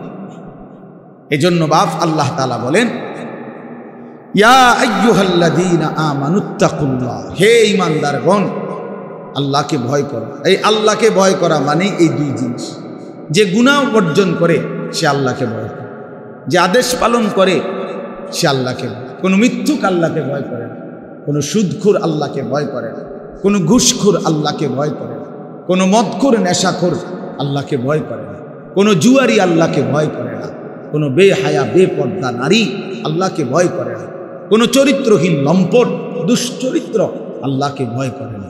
আল্লাহকে ভয় করে যদি কেউ বলে, তার প্রথম প্রমাণ সে গুনাহ থেকে শতভাগ বাঁচতে চেষ্টা করে, বাঁচতে চেষ্টা। হ্যাঁ বলে তো তাই বলে কি গুনাহ হবেই না? হবে, উঠে দাঁড়াবে। গুনাহ এতটুকু হইতে পারে যে পিছলা খাওয়ার মতো। মানুষ তো আমার এখান থেকে 1 কিলোমিটার বা এখানে আধা কিলোর ভিতরে আমাগো বাড়ি, এদিক দিয়েই আমাগো রাস্তা। তা আমি একদিন হয়তো হুচট খাইলাম, 2 দিন হুচট খাইলাম, তাই বলে প্রতিদিন? প্রতিদিন। এখন দীর্ঘদিন চলার কারণে তো আমার একটা আন্দাজও হয়ে যায় যে চোখ বন্ধ করেও আমি বুঝি কোনখানে দিয়ে একটা গর্ত আছে, কোনখান দিয়ে কোমসা নিচা আছে, আমরা এটা জানি না। তাই তাহলে গুনাহ হতেই পারে, কিন্তু সেটা তো হোঁচট খাওয়া, পিছলা খাইলাম আবার ঘুরে দাঁড়াইলাম, আর এটাই ইস্তিগফার। এটাই মৌলানা সাহেব বলতেছিল, আল্লাহর কাছে ফিরে আসা, তওবা করা। আল্লাহ ভুল হয়ে গেছে, পড়ে গেছে, আর করব না, এমন ভুল আর হবে না, এমন ভুল আর হবে না। এজন্য দোস্ত আল্লাহ তাআলা বলেন বান্দা আল্লাহকে ভয় করো। আল্লাহকে ভয় করার প্রথম অর্থ গুনাহ বর্জন। ইত্তাকিল মাহারিম তাকুন আবাদান নাস। নবী সাল্লাল্লাহু আলাইহি সাল্লাম বলছেন সমস্ত হারাম ছেড়ে দাও, তাহলে তুমি হবে সবচেয়ে বড় ইবাদত গুজার বান্দা, সবচেয়ে বড় ফরহেজগার, সবচেয়ে বড় আল্লাহওয়ালা। আল্লাহ তাআলা কোরআনে বলছেন ওয়াদারু যাহিরাল ইসমি ওয়া বাতিলা, আমার বান্দা প্রকাশ্য গুনাহ ছেড়ে দাও, গোপন গুনাহ ছেড়ে দাও। আল্লাহ বলছে ওয়ালা তাকরাবুল ফাওয়াহিশা মা যাহারা মিনহা ওয়া মা বাতান। আল্লাহ বলছে বান্দা অশ্লীলতা, বেহায়াপনা, অসভ্যতা, নোংরামি, নারীকে কেন্দ্র করে যাবতীয় অশ্লীলতা, বেহায়াপনা, এই নাচ গান, নারী ছবি, জিনা, ব্যভিচার, অবৈধ কামনা বাসনা, আল্লাহ তাআলা বলেন এর প্রকাশ্যেও কাছে যেও না, গোপনেও কাছে যেও। আমার কাছে কিতাব আছে আরবি, ওই কিতাবে এক বুজুর্গ লিখছেন, হে যুবক অন্ধকারে গুনাহ করো না, কারণ অন্ধকারের সৃষ্টিকর্তা যিনি, তিনি তো তোমাকে চেনেন। বুঝেন নাই? আপনি না মনে করছেন আন্ধার, কেউ দেখে না, কিন্তু যিনি এই অন্ধকারের সৃষ্টিকর্তা তিনি দেখবে না কেন? আল্লাহ তাআলা তো নিজেই অন্ধকারের সৃষ্টিকর্তা। হ্যাঁ, হুয়াল্লাযী খালাকাজ যালামা ইয়ারানি। এই বুজুর্গ বলছেন মনে রেখো, তুমি মনে মনে বইলো, নিজের মনেরে নিজে বুঝাইও। হুয়াল্লাযী খালাকাজ যালামা, তিনি আল্লাহ যিনি অন্ধকারকে সৃষ্টি করেছেন। ইয়ারানি, তিনি তো আমাকে দেখতেছেন, তিনি তো আমাকে দেখতেছেন। আলাম ইয়ালাম বিআন্নাল্লাহা ইয়ারা, কোরআন শরীফে আছে আল্লাহ বলে বান্দা তুমি কি জানতে না আমি যে তোমাকে সারাক্ষণ দেখি? হাসরের ময়দানে জিজ্ঞেস করবে, এই বান্দা তুমি জানতা না আমি যে রাত 2টাতেও দেখি, আমি যে একাকী রোমেও আমি আল্লাহ দেখি? কেন, কোন বুঝে, কোন আকলে নাফরমানি করলাম? আমার ভাইয়া গুনাহ ছেড়ে দাও, আল্লাহকে ভয় করা হয়। প্রিয় ভাই নওজোয়ান, তোমাদেরকে বলি হাত জোড় করে দোস্ত, কতদিন আল্লাহ নাফরমানি করে? 16 বছর বয়স মাত্র, 18-20 বছর বয়সে যদি এত নারী, এত ছবি, এত উলঙ্গ দৃশ্য দেখে ফেলো, আগামী ভবিষ্যৎ কি করবা? এখনো তো হায়াত বা, যদি আল্লাহ তোমারে 60 বছর হায়াত দেয়, ধরে নাও ধরে নিলাম অনিশ্চিত, আমরা জানি না কে কতক্ষণ হায়াত, ধরেন যদি দেয় তো তুমি তো 20 বছরের ভিতরেই পৃথিবীর সব উলঙ্গ নারী ছবি, অসভ্যতা, নোংরামি সব দেখেই ফেললা। আহা, তো বাকি জীবন কেমনে কাটাইবা? এই শাহওয়াত তো তোমারে ঘুমাইতে দিবে না, এই অসভ্যতা তো তোমারে ভালো থাকতে দিবে না। একদিন ধীরে ধীরে চরিত্র নষ্ট করবে, যৌবন নষ্ট করবে, শরীরের সক্ষমতা নষ্ট করবে, টাকা পয়সা নষ্ট করবে, সব নষ্ট করবে। পথের ফকির, নিঃস্ব অসহায় বানায়া জাহান্নামে বানায়। একদিন কবরে ফেরেশতা একটা লাথি দিয়া জাহান্নামের আযাব শুরু করে। এটাই নিশ্চিত, এটাই নিশ্চিত, এটাই নিশ্চিত। অসংখ্য অগণিত। প্রিয় ভাই, তোমরা জানো না, তোমার কাছে কেউ বলবে না, আমাদের কাছে বলে। আমরা তো অসংখ্য অগণিত যুবকের সাথে সম্পৃক্ততা আমাদের। ব্যক্তি চরিত্র নষ্ট করতে করতে, জিনা, ব্যভিচার, অসভ্যতা, নোংরামি করতে করতে চরিত্রের শেষ পর্যন্ত এখন শরীরের কি অবস্থা, যৌবনের কি অবস্থা, এটা তোমার কাছে তো কেউ বলবে না। সে তো তোমার বন্ধু, লজ্জায় বলবে না। আমাদের কাছে তো দোয়া চাইবার জন্য অনেক কিছু বলে। আমি তো ঢাকা শহরে জুমা পড়াই, বিত্তশালী তো আমি চিনি, 1000 কোটি টাকার মালিক তো আমাদের চিনা আছে। এজন্য আমি এটা বুঝাইলাম, দয়া করে। আল্লাহ তাআলা বলছে, বান্দা তুমি গুনাহের কাছেও যেও না, অশ্লীলতার কাছেও যেও না। কোরআন শরীফ আছে, ইন্নাল্লাযীনা ইউহিব্বুনা আন তাশিআল ফাহিশাতু ফিল্লাযীনা আমানু লাহুম আযাবুন আলীমুন ফিদ দুনিয়া ওয়াল আখিরাহ। সূরার মধ্যে আল্লাহ তাআলা এই যে পাইয়া গেছে, আল্লাহ তাআলা বলেন ইন্নাল্লাযীনা ইউহিব্বুনা। দেখো ভাইয়া, কোরআনুল কারীম আল্লাহ বলছে, নিশ্চয়ই ঈমানদার মুসলমানের সমাজে যারা অসভ্যতা, অশ্লীলতা, ফাহিশা ছড়িয়ে দিতে পছন্দ করে, আল্লাহ বলেন লাহুম আযাবুন আলীমুন, তাদের জন্যই রয়েছে অত্যন্ত ভয়ানক আযাব। কোথায়? আরে ভাইয়া শোনো, কোথায়? তুমিও বুঝবা বাংলা। ফিদ দুনিয়া ওয়াল আখিরাহ। খোদার কসম, কোরআনের আয়াত, ফিদ দুনিয়া ওয়াল আখিরাহ। তাহলে আল্লাহ বলেন ওই অসভ্যদের জন্য, ওই চরিত্রহীনদের জন্য, ওই লম্পটদের জন্য, ওই জেনাকারী, ব্যভিচারী, এই নারী লুবি, জেনাকার, এই অসভ্য, তার জন্য দুনিয়াতেও রয়েছে আযাব, আখিরাতে রয়েছে আযাব। ফিদ দুনিয়া ওয়াল আখিরাহ। কি আজীব কথা! হ্যাঁ, তখন একাকিত্বে কাঁদবা, যেদিন দুনিয়াতেও বেইজ্জতি হবে, সেদিন আর ফিরে আসবার সময় হবে। আল্লাহ তাআলা মানুষের যৌবনকে শ্রেষ্ঠতম সম্পদ দান করেছেন। কোরআন শরীফের সূরা রুমের মধ্যে আছে, আল্লাহ বলছেন একমাত্র মানুষের জীবনের শক্তি আমি দিয়েছি শুধু যৌবন। ছোটবেলা দুর্বল, বৃদ্ধকাল দুর্বল, মাঝখানে তাইলে শক্তি কোথায়? আল্লাহ বলছে যৌবন। কোরআন শরীফের আয়াত, আল্লাহুল্লাযী খালাকাকুম মিন দুফিন সুম্মা জাআলা মিন বা'দি দুফিন কুওয়া সুম্মা জাআলা মিন বা'দি কুওয়াতিন দুফান ওয়া শাইবা।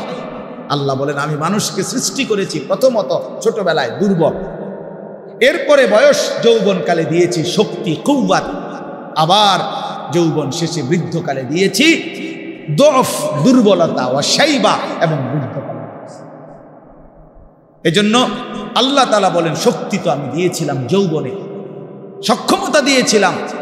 এক যুবকের রাত নাই, দিন নাই। যুবক চাইলে সারা রাত জেগে থাকতে পারে, সারা দিনও মেহনত করতে পারে, ঘন্টার পর ঘন্টা, মাইলের পর মাইল সে চাইলে হাঁটতে পারে, গড়তে পারে, পৃথিবী সাজাইতে পারে, জীবন গড়তে পারে, মানুষের কল্যাণ করতে পারে, মানুষের সেবা করতে পারে। এই জন্য প্রিয় নওজোয়ান, আমি অনুরোধ করছি ভাইয়া, নিজের কদর করো। আল্লাহ তাআলা বলছেন ইত্তাকুল্লাহ, বান্দা আল্লাহকে ভয় করো। আল্লাহর সাথে পারবা না, কেউ আল্লাহর সাথে পারবা না, আল্লাহর সাথে কেউ পারে না। আল্লাহর সাথে বিদ্রোহ করে কেউ ইজ্জত পায় না। আল্লাহর নাফরমানি করে এই পৃথিবীতে কোনো নাফরমান সম্মানিত হয় নাই, বেইজ্জতি হয়েছে। হয় জীবিত থাকতে বেইজ্জতি হয়েছে, নয় মৃত্যুর পরে বেইজ্জতি হইছে, নয় বংশধরের মাধ্যমে বেইজ্জতি হইছে, নাইলে কোনো এক পুরুষে গিয়া হইল 70 বছর পরে হইল, 90 বছর পরে হইল, জালেম, নাফরমান, ব্যভিচারী, লম্পট, হারামখোর, বেইজ্জতি হইছেই হইছে, হইছেই হইছে। এটাই পৃথিবীর বাস্তব। আমরা ছাত্র জীবনে পড়ছি মিয়া, ইতিহাস কখনো ভুল কালিতে লেখা হয়। ইতিহাস কখনো কি ভুল কালিতে লেখা হয়, অর্থাৎ কেউ না কেউ সত্য সঠিক ইতিহাস তুলে ধরেই ধরে, তুলে ধরেই ধরে, তুলে ধরে। কোনো না কোনো মাটি ফুরে হলো প্রকৃত ইতিহাস বের হয়ে আসবেই। আপনি যতই আপনি এটারে দামাচাপা দেন, একেবারে আপনি একটা মাটির পুতুলকে স্বর্ণের টুকরা বানায় ফেললেন যুক্তি দিয়ে, না, ইতিহাস যেটা সত্য যেটা, এটা একদিন প্রকাশিত হবে যে এটা মাটির ঢিলা, এটা স্বর্ণের টুকরা না। এজন্য বাবা আল্লাহ তাআলা বলছেন ইত্তাকুল্লাহ, আল্লাহকে ভয় করো, আল্লাহকে ভয় করো, গুনাহ ছেড়ে দাও, আল্লাহর ইবাদত করো। জিন্দেগির বড় একটা উত্তম সময় আমাদের সামনে, সেটা হলো মাহে রমজান। এই রমজানের রোজা যেটা, এটার অর্থ আর তাকওয়ার অর্থ সেম। as-সাওম, সিয়াম, এই শব্দের অর্থ আত-তারক, আল-ইমসাক, বিরততা। আল্লাহ তাআলা বলছে রোজার মধ্যেও আমার মূল মাকসাদ বান্দা বিরত থাকে। রোজার মূল প্রাণ, রমজানের মূল রূহ বিরত থাকে। খাদ্য থেকে বিরত থাকো, পানীয় থেকে বিরত থাকো, হালাল স্ত্রী থেকে বিরত থাকো। কেন? তুমি যেন তোমার দিলে অনুভূতি আসে যে হায় হায়, যেই আল্লাহ আমার 3টা হালাল বস্তু হারাম করে দিলেন, তো হারামগুলোর প্রতি এবার কি পরিমাণ আল্লাহর ঘৃণা,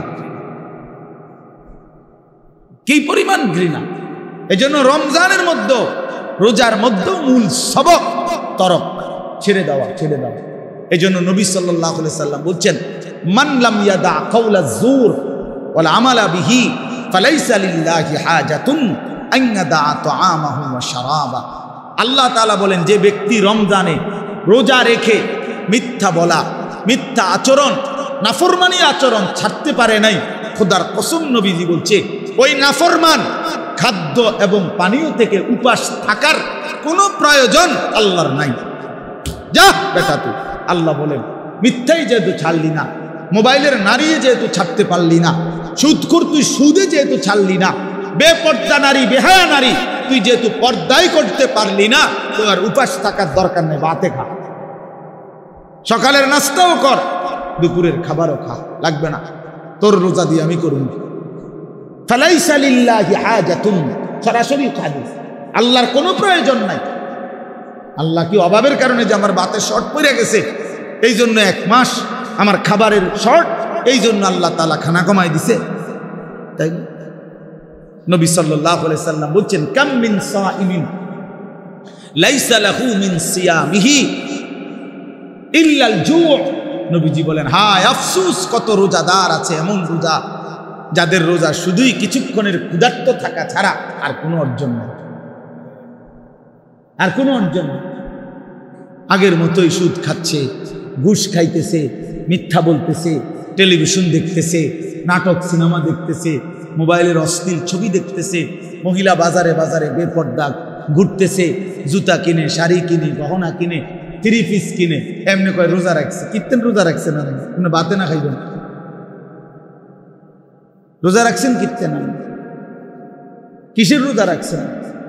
আল্লাহ নবী সাল্লাল্লাহু আলাইহি সাল্লাম বলেন কিছুক্ষণ ক্ষুধার কষ্ট ছাড়া আর কিছু না। কাম মিন কাইমিন লাইসা লাহু মিন কিয়ামিহি ইল্লা সাহার। নবী সাল্লাল্লাহু আলাইহি সাল্লাম বলেন কত ব্যক্তি আছে যারা তারাবি পড়ে, তাহাজ্জুদ পড়ে রাত্রিবেলা, কিন্তু যথাযথ নিয়মে সুন্নত তরিকায় না পড়ার কারণে, প্রকৃত শুদ্ধতার সাথে বিশুদ্ধতার সাথে আদায় না করার কারণে, আল্লাহ তাআলার মহব্বতের সাথে আদায় না করার কারণে শুধু রাত্রি জাগা ছাড়া আর কিছুই অর্জন, আর কিছুই অর্জন। এ পড়ছে আর কি পড়ছে? নামাজ পড়ে লাইছে 20 রাকাত নফল। 20 রাকাত তো সাসা নফল পড়লেন, সূরা কিরাতের কি দশা? তাব্বাতিয়াত তো ভুল, কুল হু আল্লাহু আহাদ তো আপনি ভুল পড়েন, আত্তাহিয়াতু লিল্লাহি ওয়াস সালাওয়াতু ওয়াত তাইয়্যিবাত, এটা তো আপনি ভুল করেন। আপনার দোয়ায়ে কুনুত তো শুদ্ধ হয় না, আপনি রুকু থেকে সোজা হইয়া দাঁড়ান না, আপনি সেজদা একটা দিয়া মাথা একটু উড়াইয়া আরেকটা সেজদা দিয়ালান। এরকম নামাজ 200 রাকাত পড়লি কি? হ্যাঁ, এই নামাজ 200 রাকাত পড়লি কি 20 রাকাত তারাবি পড়তেন, আপনি 200 রাকাত পড়েন তারাবি। ওডেনার নামে হ্যাঁ, আল্লাহ নবী সাল্লাল্লাহু আলাইহি সাল্লাম বলেন এমন রাত্রি জাগরণ শুধু কিছুক্ষণ রাত জাগছে আর কিছু হচ্ছে। আল্লাহ নবী সাল্লাল্লাহু আলাইহি সাল্লাম বলেন আসসিয়ামু জুন্নাতুন, রোজা ঢাল স্বরূপ। রোজা একজন ব্যক্তিকে গুনাহ থেকে বাঁচাবার ঢাল, বাঁচাবার ঢাল। রাসূলুল্লাহ সাল্লাল্লাহু আলাইহি সাল্লাম বলেন তোমার সাথে রোজা অবস্থায় কেউ যদি ঝগড়া করে, তোমারে যদি মন্দ কিছু বলে, গালি দেয়, তুমি বলে দিও ভাইয়া আমি রোজাদার। রোজাদার গালি দেয় না, রোজাদার ঝগড়া করে না ভাইয়া, রোজাদার নাফরমানি করে না। ফালিয়াকুল ইন্নী ইমরুউন সাইম, নবীজি বলেন বলে দিও তুমি ভাইয়া আপনি আমার আরো অনেক কিছু বলতে পারেন, আমি রোজাদার, আমি রোজাদার। রোজাদার গালি দেয় না। রাসূলুল্লাহ সাল্লাল্লাহু আলাইহি সাল্লাম বলেন লাইসাল মুমিনু বিত্তাআন ওয়ালাল লাআন ওয়ালাল ফাহিশ ওয়ালাল বাদী, এটা হাদিস। নবীজি বলেন মুমিন খোঁটা দানকারী হয় না, খাবাইয়া 10 টাকা খাবাইয়া আবার এক সপ্তাহ পরে বেটা এদিনও তো তোরে 10 টাকা খাবাইলাম বেটা, এতে না খাওয়ানি ভালো ছিল। তো আল্লাহ নবী সাল্লাল্লাহু আলাইহি সাল্লাম বলেন মুমিন খোঁটা দেয় না, অনুগ্রহ করে কি দেয় না, খোঁটা দেয় না। ওয়ালাল লাআন, মুমিন কাউকে লানত দেয় না। ওয়ালাল ফাহিশ, মুমিন অশ্লীল কথা বলে না। ওয়ালাল বাদী, মুমিন নোংরা চরিত্রের হয় না। হাদিস আল্লাহ রাসূল সাল্লাল্লাহু আলাইহি ওয়াসাল্লাম। নবী সাল্লাল্লাহু আলাইহি ওয়াসাল্লাম বলছেন ইন্নী লাম উবআস লাআনান ওয়ালা গাদিবান, আমি রাসূল অভিশাপ দিতে আসি নাই, আমি শুধু রাগ করতে আসি নাই। ইন্নামা বুইসতু রাহমাতান, আমি রহমত হয়ে এসেছি, মানবতার কল্যাণের জন্য এসেছি। আল্লাহর নবী বলছেন ভাইয়া ওয়া ইন্নী আখিযুল বিহুজাজিকুম, নবীজি বলছেন আমি চেয়েছি, আমার 23 বছর আমি এই পরিমাণ মেহনত করেছি, আমার দিলের ইচ্ছা ছিল আমার এক এক উম্মতকে কোমরে ধরে ধরে, কোমরে পেঁচাইয়া, কোমরে জড়াইয়া ধরে ধরে আমার একটা একটা উম্মতকে জাহান্নামের আগুন থেকে বাঁচাইতে চেয়েছি। আমি সেই ফিকির নিয়া, মেহনত নিয়া, সেই কষ্ট নিয়া আমি রাসূল মানুষের দ্বারে দ্বারে দুয়ারে দুয়ারে ঘুরেছি। কেউ যদি এদিকে হাতটা দেন, কেউ যদি হাত ধরে ভাই আমি তোমাকে ওই আগুনে পড়তে দিব না, সে হয়তো রাগ করে ঝটকা দিয়া হাত সরায় ফেলছে, সরেন মিয়া আমি যাবো ইহানে নিয়ে আপনার কি, আমি তার পিঠে হাত দিলাম, ভাই যাইও না তুমি, ওইটা বরবাদি তোমার। সে হয়তো পিঠের হাত ফেলে দিছে, যা মিয়া সরো, আমার বাধা দিবা না, আমি যাবই। কিন্তু যে দরদি হয়, যার কলিজার মধ্যে বাঁচাবার ফিকির, যা আমি তারে যেভাবে হোক এই নাফরমানির রাস্তায় যাইতে দেব না, তো সকল সে বুক কোমরের মধ্যে যদি জড়াইয়া ধরা বলে ভাই আমি তোরে যাইতে দেব না, ভাই যত কথাই বলো তুমি আমারে মারো, ধরো, পাথর মারো আর রক্ত ঝরাও, উম্মত আমারে পাথর মারছো তোমরা। আল্লাহর নবী বলছে আমি পাথরের আঘাত সয়েছি, ক্ষুধার কষ্ট সয়েছি, দান দান শহীদ করা খুন সয়েছি, কিন্তু তবু আমি চেয়েছি আমার এক এক উম্মতকে কোমরে ধরে ধরে জাহান্নাম থেকে বাঁচাও, জাহান্নাম থেকে বাঁচাও। প্রিয় বন্ধু, নষ্ট হয়ে গেল কেমনে? কোন নবীর উম্মত হইয়া নষ্ট হয়ে গেল? আহা, ইহুদি নষ্ট হয়ে গেছে, তার উপযুক্ত কোনো কিতাব নাই, তাদের কাছে কিচ্ছু নাই বাবা। এজন্য ইহুদিরা বেঈমান। তুমি কেন বেঈমান না?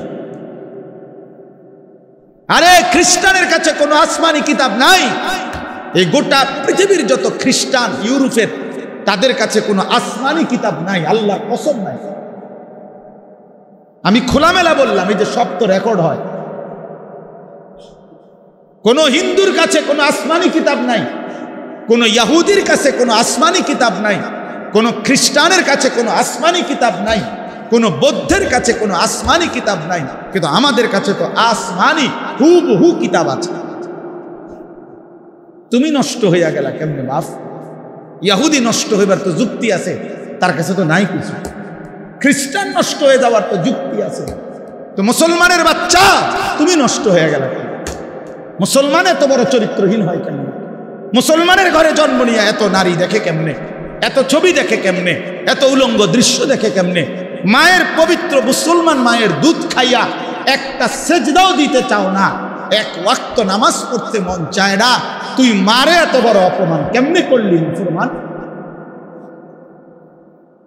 মারে এত বড় বেইজ্জতি কেমনে করলি? তোর মাকে এত বড় অপমান কেমনে করলি? এই বন্ধুরা থাকবে না। এখন যারে লইয়া হাসো, মস্কারি করো, তোমার বন্ধু তোমারে খোঁচা দেয়, তুমি হাসো, হ্যাঁ, এই বাটফারে থাকতো না। তোমারে যখন ফেরেশতা লাথি দিব, তখন এই তোমার এই বন্ধু নামের এই বাটপাট যে তোমারে নারী দেখাইছে, ছবি দেখাইছে, উলঙ্গ দৃশ্য দেখাইছে, জিনার আড্ডা, মদের আড্ডা, জুয়ার আড্ডায় দিছে, এই হাইওয়ান তোমার সাথে আর থাকবে না। সেদিন তোমার পাপের শাস্তি তোমাকে একাই ভুগতে হবে। অতএব আমার কথা শেষ, আমি এতটুকু কথাই বললাম, ইয়া আইয়ুহাল্লাযীনা আমানুত্তাকুল্লাহ, হে মুমিন, আল্লাহকে ভয় করো, গুনাহ ছাড়ো, গুনাহ ছাড়ো, গুনাহ ছেড়ে দাও।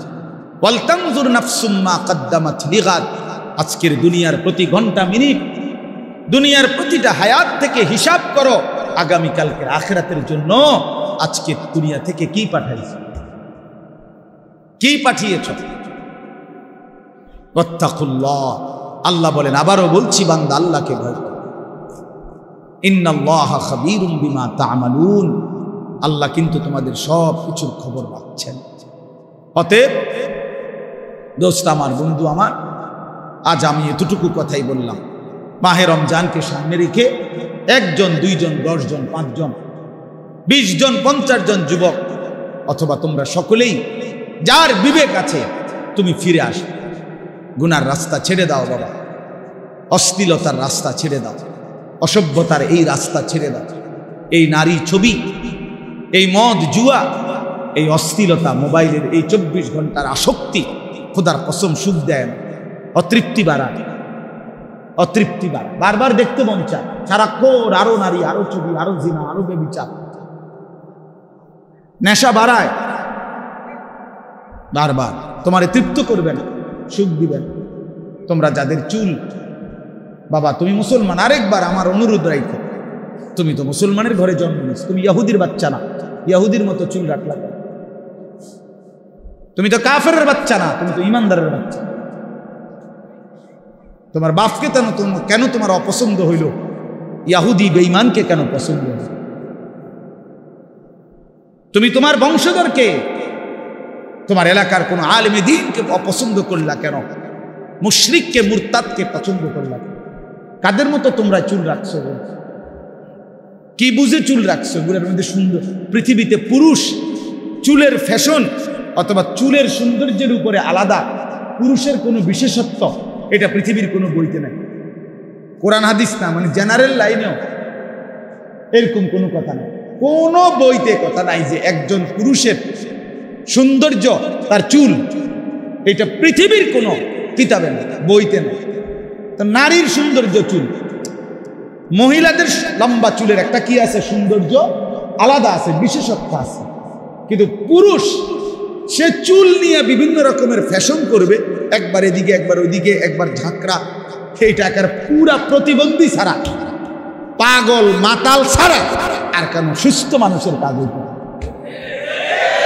বিশ্বাস করো ভাইয়া, তাহলে আরেকবার তুমি কোনো গবেষণা বা কোনোখানে যদি লেখা পাও যে না একজন পুরুষের চুল অনেক গুরুত্বপূর্ণ, চুলের বিভিন্ন ফ্যাশন, এটা আমারে দেখাই, আমি আবার আমো, তো তুমি যেই বিচার করো আমি এই বিচার মানি, তুমি আমারে দেখাই। তোমাদেরকে দুশ্মন প্রতারিত করেছে, আহারে বেঈমান তোমরে নিয়া বেউকুফ পাইছে, তোমরে বান্দরের মতো তোমরে নাচা। কাফের বেঈমান তোমারে নিয়ে হাসে হাসে, যে দেখছ মুসলমান আমরা, আমি যেটা কই এটাই, আহারে এ তো বান্দরের মতো নাচা। ইমানদারকে বেঈমান প্রতারিত করার কথা ছিল না। আল্লামা ইকবাল বলছে ইমানদার হলো তাকে বলে যে পুরা জাতি যদি আমার একত্র করে মূর্তি স্তূপ করে দিয়ে দাও। আর স্তূপের উপরে মানে মূর্তির স্তূপ, আমারে যদি মূর্তির স্তূপে দাঁড় করাও, আল্লামা ইকবাল বলছে ইমানদার তবুও বলবে লা ইলাহা ইল্লাল্লাহ। আমি মূর্তির স্তূপে দাঁড়িয়েও বলবো লা ইলাহা ইল্লাল্লাহ, লা ইলাহা। আমাদের সেই মূর্তি ভাঙ্গার, মূর্তির মানুষের ভাস্কর্য মূর্তির বিরুদ্ধে যেই মহান রাহবার আমাদের আল্লামা মামুনুল হক কথা বলেছিলেন, একদিনের জন্য তার ঘাড় কেউ নোয়াইতে পারে নাই, তার সাহসী হুঙ্কার কেউ নোয়াইতে পারে নাই। শেষ পর্যন্ত জালেম পরাজিত হয়েছে, মামুনুল হক জিতেই গেছে। বেটা জিতেই গেছে। ইমান জিতে যায়, মোমেন জিতেই যায়, ইমানদার জিতেই যায়, জুলুমবাজ হেরে যায়, অন্যায়কারী হেরে যায়। এজন্য কোনো পাপী ইজ্জত পায় না, কোনো পাপী শেষ পর্যন্ত সম্মান পায় না, কোনো জালেম শেষ পর্যন্ত কি পায় না, আজ কিংবা কাল বেইজ্জতি নিশ্চিত, লাঞ্ছনা নিশ্চিত। সময়ের ব্যবধান হয় 20 বছর, নয় 70 বছর, নয় 100 বছর, নয় 300 বছর, কিন্তু অপমান কি নিশ্চিত। এজন্য দোস্ত, আজ কিংবা কাল তোমরা যারা গুনাহ করছো, তোমরা যারা আল্লাহর নাফরমানিতে ডুবে আছো, নামাজ পড়ছো না, খোদার কসম, এই বন্ধু আমার নাম আনিসুর রহমান, মনে রাখো, এই প্রিয় ভাইয়ের কথা মনে রাখো, তুমি বেইজ্জতি হইবাই হইবা, বেইজ্জতি হইবাই হইবা। হ্যাঁ হ্যাঁ, তুমি অপমানিত হইবাই একদিন। তুমি তোমার সেদিন এই শেষ কথাটা শোনো, আশ্চর্য কথা। আমাদের একজন কুমিল্লার প্রখ্যাত একজন আলেম আছেন, বক্তা ওয়াইজ, আল্লামা মুফতি আমজাদ হুসাইন সাহেব, মুরাদনগর বড় মাদ্রাসার মুহতামিম। হুজুরে বলতেছিলেন, ওনার এলাকার এক ভদ্রলোক, স্বামী স্ত্রী, তাদের একমাত্র মেয়েটা ভাইগা গেছে আরেক পোলার লগে, ভাইগা ওই পোলার সাথে বিয়ে শাদী করছে বা যাই হয়েছে গেছে গা।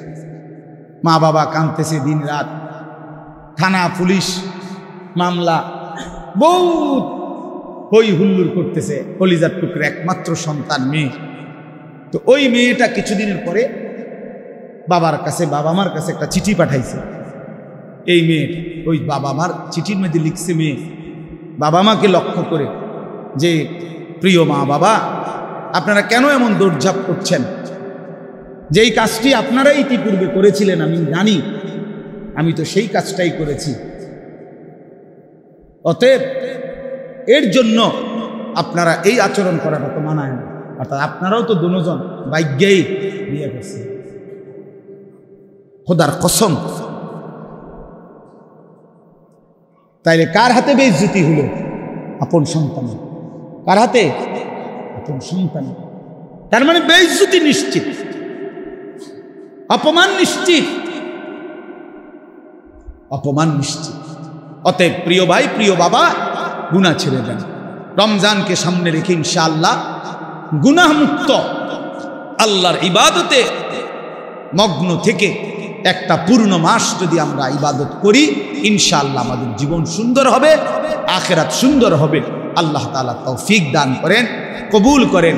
আল্লাহ তাআলা এই হাফিজিয়া মাদ্রাসায় তিনখানা আল্লাহ তাআলা কবুল করেন। শুরু থেকেই আলহামদুলিল্লাহ আমাদের আশা হয়, আমার প্রিয় ভাই হাফেজ ইয়াসিন, মৌলানা ইয়াসিন ভাই, আলহামদুলিল্লাহ ইয়াসিন ভাই আমার সাথে যথেষ্ট সম্পর্ক রাখে, আমার খুব বেশি মহব্বত করে যে কয়েকজন মানুষের মধ্যে উনি একজন। তো আলহামদুলিল্লাহ এই মহব্বতের দাবিতেই আসছি। আমরা সবার জন্য দোয়া চাই, দোয়া করি। আমার জন্য দোয়া করবেন সবাই, তোমরা ছেলেরাও দোয়া করবে, আমরাও তোমাদের জন্য আল্লাহর ঘরে গিয়েও ইনশাআল্লাহ দোয়া করব।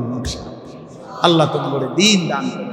তোমরা যদি সুন্দর হও, চরিত্রবান হও, তোমরা যদি সেজদাওয়ালা হও, খোদার কসম ইনশাআল্লাহ সারা পৃথিবীতে ইসলামের পতাকা উড়বে, কালেমার পতাকা উড়বে।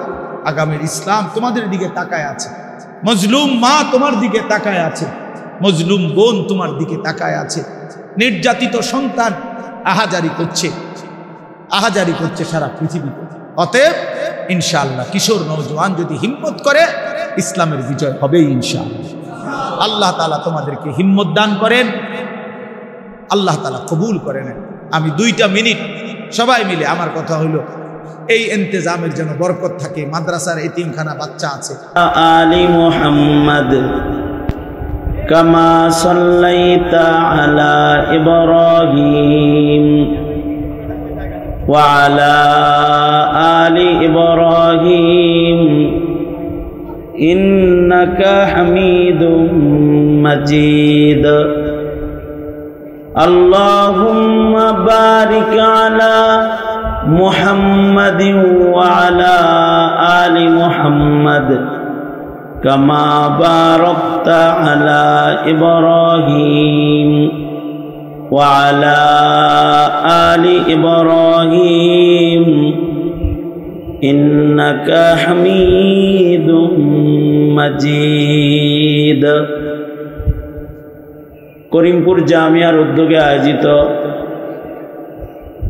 32তম বার্ষিক ইসলামী মহাসম্মেলনের মোহতারাম সাদার, মোহতারাম সভাপতি, উপস্থিত হাজরাত, বুজুর্গ, উলামায়ে কেরাম, সম্মুখপানে সমবেত দিন প্রিয়, ইসলাম প্রিয়, দিনদার ইমানদার মুমিন মুসলমান ভাইরা,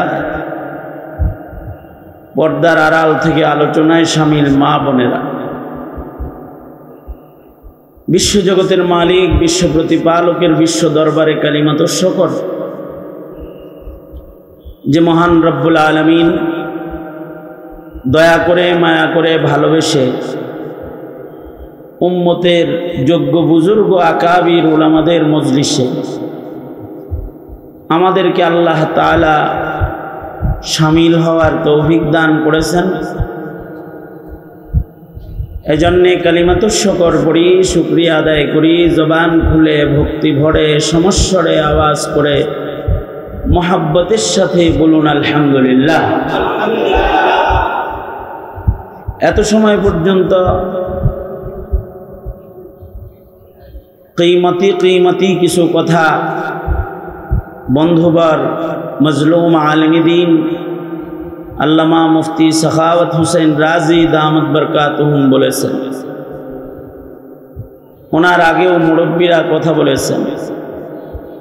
সর্বোপরি আজকের মাহফিলের যিনি মধ্যমণি, যার আগমনকে কেন্দ্র করে আজকের এ সাজানো গুজানো এ ব্যাপক এক বৃহৎ আয়োজন, আমাদের সকল আর মুরব্বী মুনাজির আজম আল্লামা নুরুল ইসলাম অলিপুরি দামাত বরকাতুহুম হযরত মাদ্রাসায় পৌঁছে গেছেন এবং ইন্তজারে আছেন। খুব তাড়াতাড়ি আল্লামা অলিপুরি দামাত বরকাতুহুম স্টেজে আসবেন এবং নসিহা করবেন। হুজুরের পরে আল্লামা জুনায়েদ আল হাবিব দামাত বরকাতুহুম কথা বলবেন। আমাদের মেরাজুল হক মাজহারি দামাত বরকাতুহুম বেঈ সাহেব কথা বলবেন। উলামা হযরতরা অনেকেই আছেন। নির্দেশ করা হয়েছে আপনাদের সামনে ছোট করে কিছু বলার জন্যে, তাই আকাবিরদের একটি সবক তাকরার করার মানসে আপনাদের সামনে আয়াতে করিমা এবং নবীজির হাদিস আপনাদের সামনে পেশ করছি। এইগুলোকে সামনে করে খুব সংক্ষেপে কিছু কথা, জায়গা ছোট, মানুষ উপস্থিতি বেশি, বসতে কষ্ট, দাঁড়ায় থাকতেও কষ্ট, শুনতে কষ্ট, স্টেজে যিনি কথা বলেন তাকে দেখাও সবার জন্য কষ্ট, রাস্তায় জ্যাম, এই সব মিলায়া অল্প কথাও যদি কারোর ঘরে নিতে হয় তাহলে তাওয়াজ্জুহ আলোচনার দিকে কাম্য। যদি সবাই এদিক সেদিক তাকাই আর মাহফিলের ডানবাম দেখা শুরু করি তাহলে অল্প অল্প করে অনেক মেহমান তো কিছু কিছু বলবেন, কিন্তু আমরা কিছু নিয়ে যাওয়া কঠিন হয়ে যাবে। এই কারণে মনোযোগ আকর্ষণ করছি। সামনে যারা আছেন তারা একটু স্টেজমুখী থাকলে কিছু কথা অনেক দিন স্মরণ থাকবে খেয়াল করে শুনলে। আল্লাহ তাআলা গুরুত্বের সাথে ইহতিমামের সাথে, হ্যাঁ আরো লাইট মারো, দু একটা এদিকে চোখে মারো, গুরুত্বের সাথে কিছু কথা আল্লাহ তাআলা আপনাদেরকে শোনার, বলনেওয়ালাদেরকে বলার তৌফিক আল্লাহ তাআলা দান করুন। আপনারা বলুন আমিন। একটি মাদ্রাসার মাহফিল, মাদ্রাসা ইলমি বাগান, নবী পাকের আমানতের হিফাজতের মার্কাজ। নবীজি যে ইলমের আমানত জাতিকে উম্মতকে দিয়ে গেছেন, এইটার রক্ষণাবেক্ষণ, এটার বন্টন, এটার আমলি প্রশিক্ষণ সব এই মাদ্রাসায় হয়। তাই মাদ্রাসাকে কেন্দ্র করেই আজকের এই মহতি আয়োজন। মাদ্রাসায় নবীজির রেখে যাওয়া যে আমানত সংরক্ষিত, ইলমি দ্বীনের আমানত। ইলমি দ্বীন, নবী পাকের শ্রেষ্ঠ মুজিজা হলো নবীজির ইলম। নবীজির ইলম হলো নবীজির মুজিজার মধ্যে। এটা কে দিচ্ছে রে? এটা বন্ধ কর। তোরা এখানে কেন? তোরা এখানে কেন? এখানে কেন তোরা? যা হাট এখান থেকে, এটা বন্ধ কর।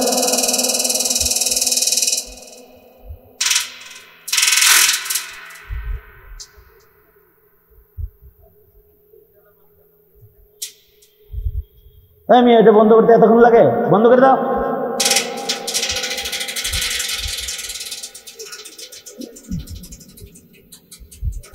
এটা কি তামাশা? এই স্টেজটার এখানে একটা যোগ্য শিক্ষক দাঁড় করানো নাই, বিরক্ত লাগে। প্রতি বছর এরকম হালত হয় এখানে। আমি আমার জন্য বলতেছি না, আমার পরে অলিবুরি সাহেব হুজুর কথা বলবে যদি এই তামাশাগুলো হয়। হুজুর কি কথা বলবে এখানে বসে? দোনো হাত উপরে তোলেন।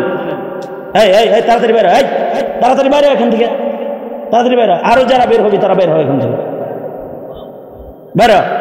যারা যারা উঠবি এখন উঠ, সব সোজা করেন। আওয়াজ করে বলুন আলহামদুলিল্লাহ, সুবহানাল্লাহ, আলহামদুলিল্লাহ, লা ইলাহা ইল্লাল্লাহ, আল্লাহু আকবার, আল্লাহু আকবার। হাত নামান। এখানে দাঁড়াইতে বলছেন একজন, এদিক দিয়ে কেউ যদি আসে, এদিক দিয়ে কেউ যদি আসে তাকে ঠেক দিবেন এখান দিয়ে। এই যে এখানে একজন দাঁড়ান, এখানে দাঁড়ান একজন।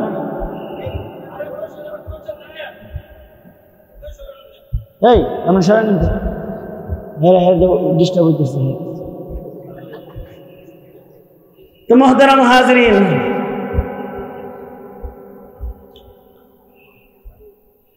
তো নবী পাকের মুজিজার মধ্যে শ্রেষ্ঠতম মুজিজা হলো নবীজির ইলম। এদিকে নবীজির সবচেয়ে গুরুত্বপূর্ণ মুজিজা হলো নবীজির ইলম। কিয়ামত পর্যন্ত আর কোন নবীর আগমন ঘটবে না।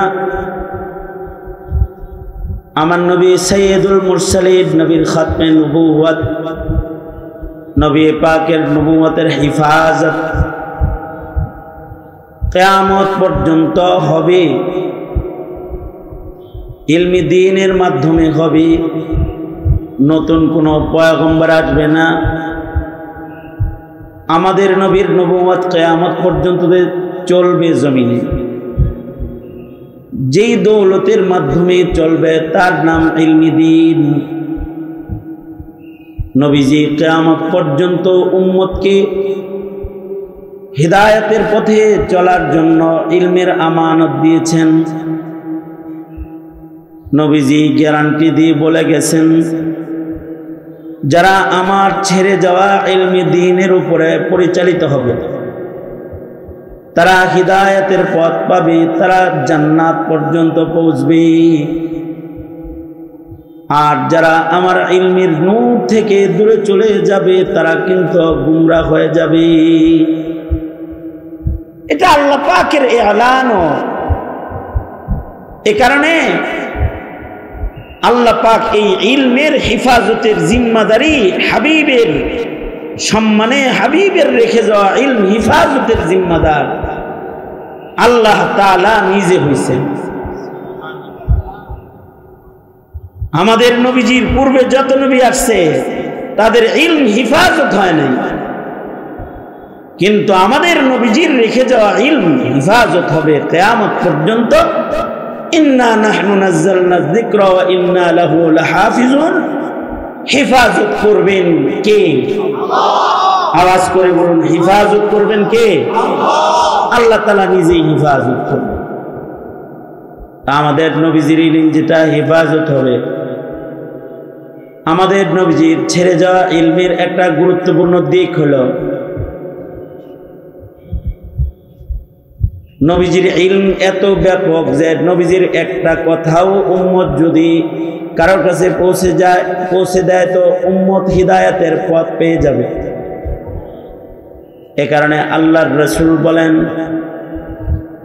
আমার ছেড়ে যাওয়া ইলম থেকে যদি একটি কথাও তোমরা পারো জিম্মাদারি নিয়ে আমার উম্মতের কাছে, তোমার অপর ভাইয়ের কাছে পৌঁছায় দাও। বাল্লিগু আন্নি ওয়ালাউ আয়া, একটি কথা হলেও আমি নবীর পক্ষ থেকে আমার উম্মতের কাছে তুমি পৌঁছে দাও। নবীজির একটা কথা, এটাও যদি কেউ উম্মতের কাছে পৌঁছায় দিল তো নবীর দেয়া একটা দায়িত্ব পালন করল। নবীজির একটি কথা সেটি একটি শব্দেরও হতে পারে। নবীজির কিছু কথা আছে এত সংক্ষিপ্ত কথা যে মাত্র একটি শব্দের উচ্চারণ মাত্র, কিন্তু আল্লাহর রাসূলের ইলমের আলাদা আর একটা শান হলো নবীজিকে আল্লাহ তাআলা জাওয়ামিউল কালিম বানিয়েছেন। আল্লাহর রাসূল বলতেন কম কিন্তু জামিয়া, অর্থবহু। নবীজি বলতেন অল্প কিন্তু এর ব্যাপকতা অনেক বিস্তৃত। আমাদের কথা বলি অনেক কিন্তু ফলাফল থাকে কম, কিন্তু আল্লাহর রাসূলের ইলমের বৈশিষ্ট্য এটা, নবীজি বলতেন কম কিন্তু নবীজির একটা কথার নিজ দিয়ে ইলমের দরিয়া, আদর্শের সাগর প্রবাহিত হতো। এটা আল্লাহর রাসূলের শান যে আল্লাহর নবীকে আল্লাহ তাআলা জাওয়ামিউল কালিমের শান দান করেছে। আমাদের স্বভাব হলো আমরা বেশি বলি, স্বভাব হলো শুনিও বেশি। যদি বলার সময় কম হয় তাতেও আমাদের হয় না, কম কিছু বললেও কম শুনে আমাদের তৃপ্তি হয় না। কিন্তু আল্লাহর রাসূলের শান, নবীজি বলতেন একেবারে ছোট করে, ছোট কথাগুলোই এত জামে ছিল, সাহাবীরা ওই ছোট্ট কথা শুনেও তৃপ্ত হয়ে যেত। এ কারণে আল্লাহর রাসূলের কাছে সাহাবী এসে বইলেই ফেলতে এমন, আউসিনি ইয়া রাসূলুল্লাহ ওয়ালা তুকসির আলাইয়া, ওগো আল্লাহর নবী আপনি আমাকে উপদেশ দেন, আমাকে বলুন, আমাকে নসিহা করুন। ওয়ালা তুকসির আলাইয়া, নসিহতটা অনেক লম্বা করবেন না, ছোট করে নসিহত করুন। এটা সাহাবীর আবেদন। আবেদনের প্রেক্ষিতে আল্লাহর রাসূল ছোট করে নসিহত করেছেন। নবীজি বললেন লা তাগযাব, সাহাবী রাগ করো না, রাগকে কন্ট্রোল করো। বাস নবীজির নসিহা শেষ হয়ে গেল। সাহাবীও নবীজির এই ছোট্ট কথা শুই নাই, তৃপ্ত হয়ে বিদায় নিয়ে চলে গেল। নবীজি বললেন লা তাগযাব,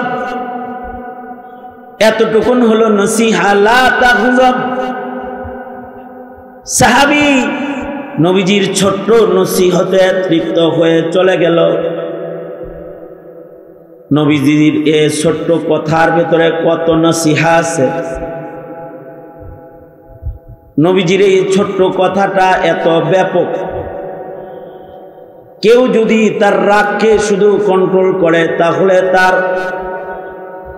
জীবনের অর্ধেক গুনাহ থেকে বাঁচা তার জন্য সহজ হয়ে যায়। কারণ মানব জীবনে মানুষ যত গুনাহ করে সব গুনাহ দুই কারণে করে। মৌলিক গুনাহের উৎস দুইটা। একটা উৎস হলো মজা, স্বাদ, শাহওয়াত। মজার কারণে, শাহওয়াতের কারণে মানুষ গুনাহ করে। আর গুনাহের অপর উৎস হলো রাগ আর গুসা। মানব জীবনের অর্ধেক পাপ, অর্ধেক গুনাহ মানুষ রাগের কারণে, গুসার কারণে করে। মৌলিকভাবে মানুষের দ্বারা সংগঠিত সকল পাপ গুনাহ দুই ভাগে ভাগ হবে। হয়তো গুনাহটা করেছে মজার কারণে, অথবা গুনাহটা করেছে রাগের কারণে। মানুষ মানুষকে গালি দিয়েছে রাগ করে, একটু আগে আমি ধমক দিছি রাগ করে, ধমকি দিয়েছে রাগ করে। মানুষ মানুষের মাথায় ডান্ডা মেরেছে রাগ করে। সন্তান বাবার সাথে বেআদবি করেছে রাগ কন্ট্রোল না হওয়ার কারণে। ছাত্র শিক্ষককে তুচ্ছ-তাচ্ছিল্য করেছে তার রাগ কন্ট্রোল না থাকার কারণে। বাবা সন্তানকে ত্যায্য করে ঘর থেকে বের করে দিয়েছে রাগ কন্ট্রোল না হওয়ার কারণে। উস্তাদ ছাত্রকে অতিরিক্ত শাসন করেছে রাগ কন্ট্রোল না হওয়ার কারণে। বিবি তার স্বামীর সাথে বেআদবি করে ফেলেছে, স্বামীকে ছেড়ে বাবার বাড়ি চলে গেছে রাগ কন্ট্রোল না হওয়ার কারণে। স্বামী তার অর্ধাঙ্গিনীকে একসাথে 3 তালাক দিয়ে মুগাল্লাজা হালত কায়েম করেছে রাগ কন্ট্রোল না হওয়ার কারণে। মিথ্যা মামলা করেছে রাগের কারণে করেছে। একজন আরেকজনের বাড়িতে আগুন দিছে রাগের কারণে দিছে। একজন আরেকজনকে ক্ষতি করেছে, মিথ্যা মামলা করেছে রাগের কারণে করেছে। অথবা একজন আরেকজনের খুন করে ফেলেছে, গুলি করেছে, খুন করেছে, রক্তাক্ত করেছে রাগের কারণে করেছে। এই যে মানব জীবনের রাগ গুসা, এটা যদি কন্ট্রোল না হয় তাহলে মানুষের জীবনে অর্ধেক গুনাহ সংগঠিত হয়। আল্লাহর রাসূল সাহাবীকে বললেন, লা তাগজাব, রাগ করো না, রাগ কন্ট্রোল করো। কারণ রাগ যদি কন্ট্রোল হয়ে যায় তাহলে অর্ধেক গুনাহ থেকে বাঁচার শক্তি অর্জন হয়ে যায়। এ কারণেই তাহাম্মুল শক্তি, রাগ কন্ট্রোল ক্ষমতা, তাহাম্মুল, এটা আল্লাহর রাসূলের যত ছিল দুনিয়ার কোন নবীর অত ছিল না। আমাদের নবী আলাইহিস সালাতু ওয়াস সালামের তাহাম্মুল শক্তিকে, রাগ কন্ট্রোল শক্তিকে যদি একদিকে রাখা হয় আর দুনিয়ার সব নবীর সবর আর তাহাম্মুল যদি অপর দিকে রাখা হয়, আমাদের নবীজির তাহাম্মুল, রাগ কন্ট্রোল ক্ষমতা সকল নবীর তাহাম্মুলের চেয়ে অনেক বেশি ভারী হয়ে যায়। এটাও নবীজির শান। এ কারণে বড় আলেম যারা, তাদের সবর তাহাম্মুল বেশি। বড় আলেম না, খালি একজন ছোট আলেমেরও সবর তাহাম্মুল বেশি। নায়েবে নবী, মুয়াজ্জিন সাহেব, ইমাম সাহেব, তাদের সবর আর তাহাম্মুল বেশি। ইমাম মুয়াজ্জিনদের সবর তাহাম্মুল বেশি হওয়ার কারণেই পেটে পাড়া দিনে সূরা ফাতিহা বের হবে না এমন মূর্খ লোকেও ইমামকে ধমকি দেয়। ইমাম মুস্কি মুস্কি হাসে তার তাহাম্মুল শক্তির কারণে, কিছু বলে না। বেশি। এ কারণেই মাসে 300 টাকা 500 টাকা চাঁদা দিয়া কমিটির সদস্য হয়ে নায়েবে নবীকে কখনো কখনো অপমান করে মসজিদ থেকে বের করে দেয়। ইমাম সাহেব চোখের পানি ফেলতে ফেলতে ইজ্জত নিয়ে চলে যায়। তাহাম্মুল বেশি, সবার সামনে ঝগড়ায় বিবাদে লিপ্ত হয় না। তাহাম্মুল বেশি।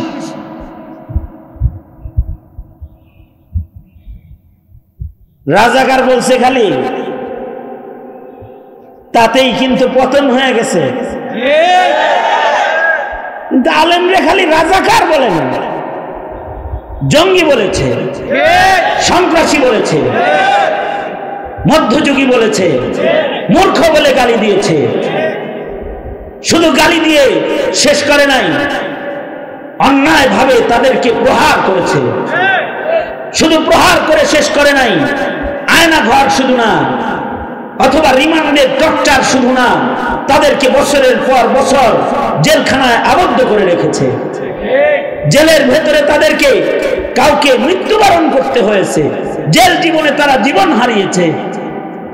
কাউকে কাউকে বছরের পর বছর ফেরারি আসামি হয়ে ঘুরতে হয়েছে।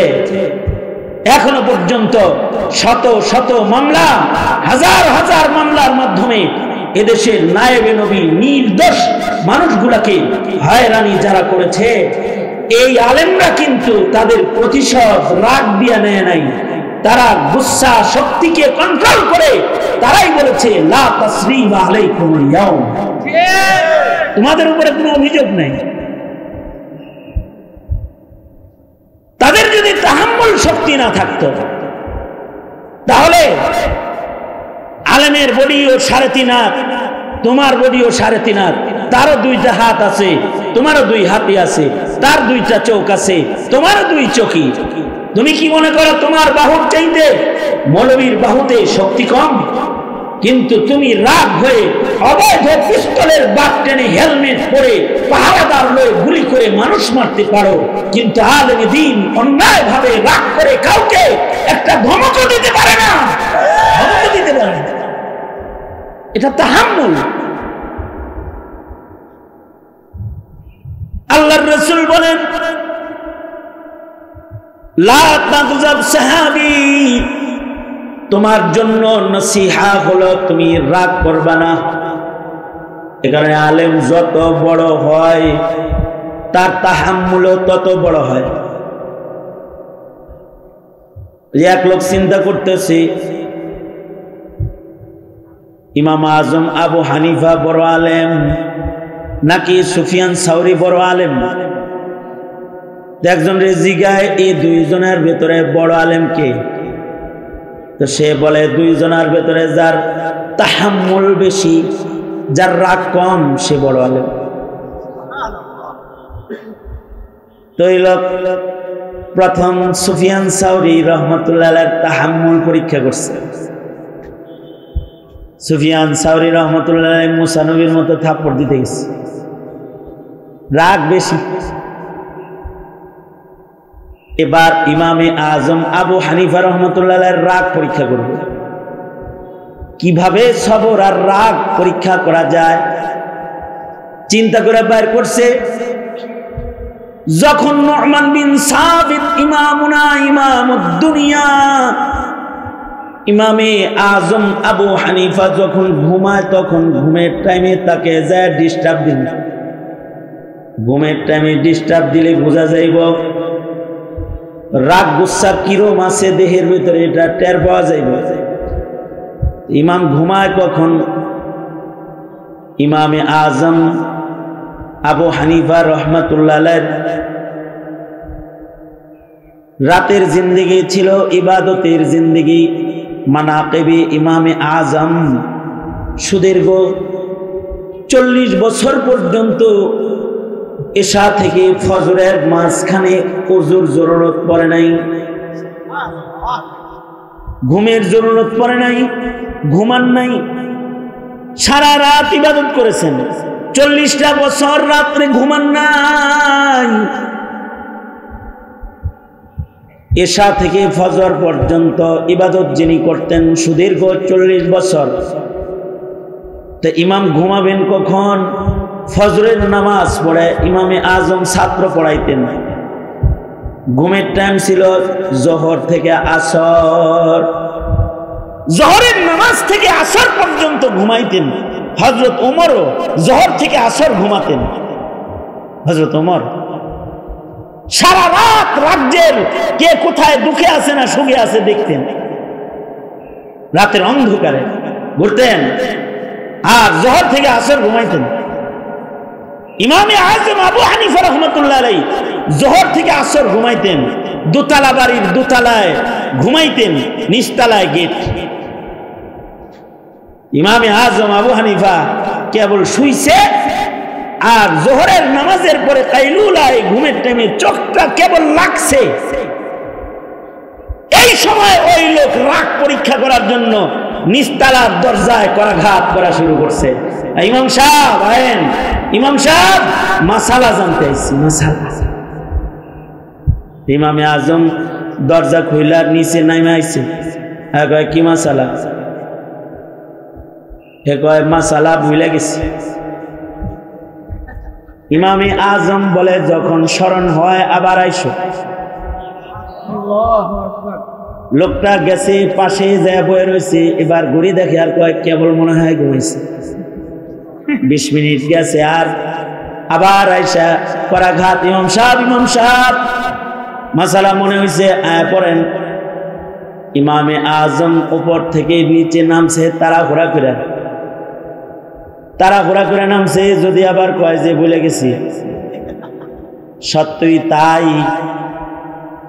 নিচে নামার সাথে সাথে কয় আপনার আসার ধরন দেখে তো মনে হয় যে আমার দৌড়তে আইতাছে, এরকম কোনো কথা মনে থাকে নাই, ভুলে গেছি। আশ্চর্য তাহাম্মুল ইমামে আজম আবু হানিফার। ইমাম বলে যাও আল্লাহর বান্দা, যখন স্মরণ হবে তখন আবার আইসো, যাও।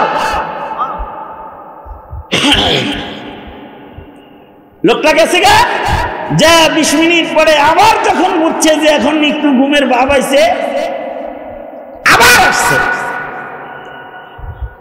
এবার আইসা আবার ডাকি, ইমাম সাহেব, ইমাম সাহেব উঠেন, উঠেন, দরজা খুলেন, মাসালাটার স্মরণ আছে, বলবো না এখন। ঘুম থেকে জাগ্রত হয়ে ইমাম নিচে নেমেছেন। নিচে এসে মুস্কি হেসে দিয়ে বলে কি মাসআলা আল্লাহর বান্দা বলো। হেমিয়া কয় মাসালা হলো পায়খানা কি টক না তিতা এটা জানতে আইছি, মিষ্টি না তিতা এটা জানতে আইছি। ইমামে আজম আবু হানিফা রাহমাতুল্লাহ আলাইহি 3 বার ঘুম থেকে জাগায়া জিগায় পায়খানা মিঠা না তিতা। আমাগর মতো কাউকে যদি এমনটি কেউ করত, আগে ওরা হাত পা বান্ধা করে ওরা শোয়া ওর মুখে দিয়ে টেস্ট করাই। কিন্তু ইমামুনা ইমামুদ্দুনিয়া ইমামে আজম মুস্কি হেসে বলে পায়খানা যখন ভিজা থাকে তখন ওইটা মিঠা মিঠা থাকে, যায় তখন তিতা হয়ে যায়। এই লোক ইমামে আজমকে চেতাইবার লাগা 4র্থ চেষ্টা করতেছে। 3 চেষ্টা তো গেছে, 4 নম্বরে বলে কি জানেন? ইমাম সাহেব ভিজা পায়খানা মিঠা, শুকনা পায়খানা তিতা, জিনিসটা আপনি জানছেন কেমনি? খাইছিলেন নাকি, মুখে লাগাইছিলেন? ইমাম বলে এরে আল্লাহর বান্দা, সব কিছু জিহ্বা দিয়া সাপ নিয়া তারপরে অনুমান করতে হয় না। মহান আল্লাহ মানুষকে আকলের মহান নিয়ামত দান করেছেন। কখনো কখনো আকল দিয়া এগুলো বাইর করা যায়।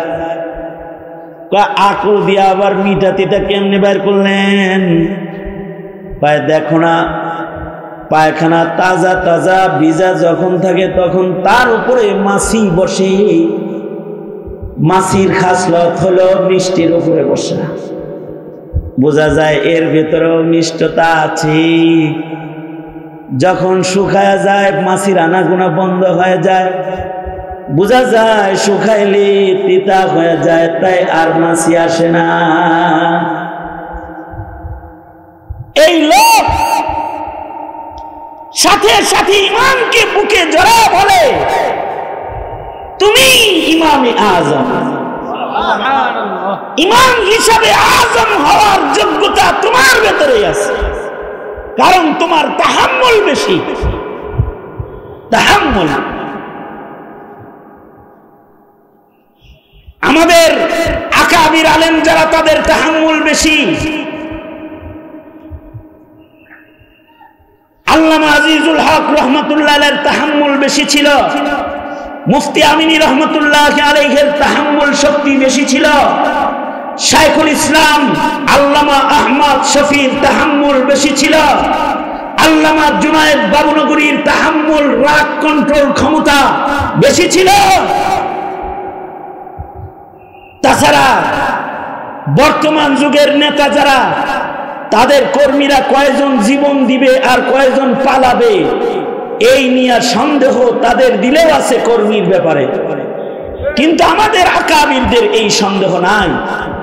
আমাদের আকাবিররা জানতেন, এখন যদি বলি তোমাদের সকলকে রাজপথে জীবন দিতে হবে, তাহলে আমাদের আকাবিরদের মুখের একটি কথায় লাখ লাখ ছাত্র তলবের মধ্যে মুজাহিদরা জীবন দিতে রাজি, রাজপথে দাঁড়ায় যেতে প্রস্তুত, মরে গিয়েও শহীদ হতে প্রস্তুত। কিন্তু এমনকি হঠকারী কোন সিদ্ধান্ত স্বাধীনতার পর থেকে আজ পর্যন্ত আমাদের মুরব্বীরা জেল খেটেছে, জুলুম বরদাস্ত করেছে, কিন্তু রাগের সীমানা অতিক্রম করে জাতির ক্ষতি হয় এমন কোন কাজ, এমন কোন সিদ্ধান্ত আমাদের মুরব্বীরা কোনদিন দেয় না। কারণ তাদের তাহাম্মুল বেশি। তারা তায়েফের রক্তের মতো রক্তের নজরানা দিতে জানে, তারা শিহাবে আবি তালিবের মতো জেলের নজরানা দিতে জানে, তারা মদিনার হিজরতের মতো দেশ থেকে দেশান্তর হওয়া জানে। কিন্তু জাতির কল্যাণ, জাতির ক্ষতি আলেমরা কখনোই করতে পারে না। কিন্তু ওই তারা যারা নিজের রাগকে কন্ট্রোল করতে পারে না, হেলমেট পরে মানুষের বুকের খুন রাজপথে কার্পেট বানায় যারা, সে কার্পেটের উপর দিয়ে হেঁটে যায়, এই সকল সন্ত্রাস আর চাঁদাবাজরাই আলেমদেরকে সন্ত্রাসী কয়। শুনলে তখন হাসি পায়, কিন্তু বলার কিছু থাকে না। আল্লাহর রাসূল সাল্লাল্লাহু আলাইহি ওয়াসাল্লামের একটি কথা, নবীজির ইলমের একটি আলাদা এজাজ। নবীজিকে আল্লাহ তাআলা জাওয়ামিউল কালিম বানিয়েছেন। আল্লাহর রাসূল বলেন কম, কিন্তু নিজ দিয়া সাগর প্রবাহিত হয়ে যায়। আল্লাহর রাসূল বললেন, লা তাগযাব, রাগ করো না, রাগকে কন্ট্রোল করো। তার মানে নবীজির এই ছোট্ট ইলমের মধ্যে মানব জাতির অর্ধেক গুনাহ থেকে বাঁচার নসিহত আছে। এ কারণে আল্লাহর রাসূল বলেন, বাল্লিগু আন্নী ওয়ালাউ আয়া, আমার একটি কথা হলো উম্মতের কাছে পৌঁছায় দাও। যেমন বুখারী শরীফের পয়লা হাদিস, এমন কোন মানুষ নাই হাদিস তার মুখস্থ নাই। যদি বলা হয় বুখারী শরীফের প্রথম হাদিস কি, তো বলবে বুখারী শরীফের পয়লা হাদিস হলো নিয়ত ভালো করো, ইন্নামাল আমালু বিন্নিয়াত। ছোট্ট একটি কালিমা, কিন্তু এই কালিমার পাওয়ার কত, এটা কত জানে, এটার হিদায়াত কত বিস্তৃত। এই ছোট্ট কথার হিদায়াতের বিস্তৃত সীমানাটা কত বড়! কিয়ামত পর্যন্ত মানুষের জীবনে মানুষ যত আমল করবে, সব আমল শুদ্ধ হওয়ার জন্য, আল্লাহর কাছে মকবুল হওয়ার জন্য, আল্লাহর কাছে ওজনদার হওয়ার জন্য এই ছোট্ট কথাটাই যথেষ্ট। আল্লাহু আকবার করে বলেন। অর্থাৎ মানুষের জীবনের সকল কাজ তার নিয়তের উপরে নির্ভর করে। আমি ওয়াজ করতেছি, আমার ওয়াজ করাটা আমার নিয়তের উপরে নির্ভর করে। আমার যদি নিয়ত হয় বাহবা পাবো, হাদিয়া পাবো, হাউকাউ করব, চিৎকার দিব, চলে যাব, তাহলে আমার ওয়াজের নিয়তের কারণে আমার ওয়াজের পুরস্কার একরকম হয়ে যাবে। আর যদি আমার নিয়ত হয় ভালো, তাহলে ভালো নিয়তের ছোট ওয়াজের কারণেও অনেক বড় পুরস্কার আমি বলার মাধ্যমে পেয়ে যাব। আপনারা যারা বয়ান শুনতেছেন, তাদের শোনার নিয়ত যদি হয় ভালো, তাহলে আপনাদের একদিনের ওয়াজ শোনা আপনাদের নাজাতের কারণ হয়ে যাবে। আর যদি নিয়ত ভালো না হয়, সারা জিন্দেগি ওয়াজ শুনবেন কিন্তু নামাজ পড়ার যোগ্যতা অর্জন হবে না। বহু ওয়াজের শ্রোতা এমন পাওয়া যায় যারা সকল মুফাসসিরদের তাফসীর মুখস্থ, যারা ওয়াজকে নাম্বার দেওয়া জানে কিন্তু ওয়াজের উপরে একটা সেজদা দেওয়া জানে না, ওয়াজের আমল করে একটা সেজদার আমল করা জানে না। সারা জিন্দেগি পড়েছে, সারা জিন্দেগি শুনেছে কিন্তু নিয়ত ভালো করে শোনে নাই। অথচ কেউ যদি ছোট্ট আমল করে নিয়ত ভালো করে, তাহলে ছোট্ট আমল তার নাজাতের জন্য যথেষ্ট হয়ে যায়। রুব্বা আমালিন সাগীরিন তুআজ্জিমুহুন নিয়া, রুব্বা আমালিন কাবীরিন তুসাগগিরুহুন নিয়া। নিয়তের কারণে মানুষের জীবনের ছোট্ট আমল বড় হয়ে যায়, আবার নিয়তের কারণে মানুষের বড় আমলগুলো বরবাদ হয়ে যায়। অনেক বড় আমল কিন্তু নিয়ত খারাপ হওয়ার কারণে বরবাদ। হাকিমুল উম্মত থানভী রাহমাতুল্লাহ আলাইহি নিয়তের আলোচনা করতে গিয়ে আজব একটা নুকতা বলেছেন। সেটা হলো এই যে মানুষের নিয়তের কারণে কখনো কখনো দেখতে মনে হয় গুনাহ, কিন্তু সব হিসাবে আমল নামায় উঠে যায়। দেখতে মনে হইতেছে গুনাহ, নিয়তের কারণে সব হিসাবে আমল নামায় চলে যায়। আর দেখতে মনে হইতেছে সবের কাম, নিয়ত খারাপ হওয়ার কারণে কাজটা গুনাহের কাজে পরিণত হয়ে যায়। আজীব কথা তুলে ধরছেন।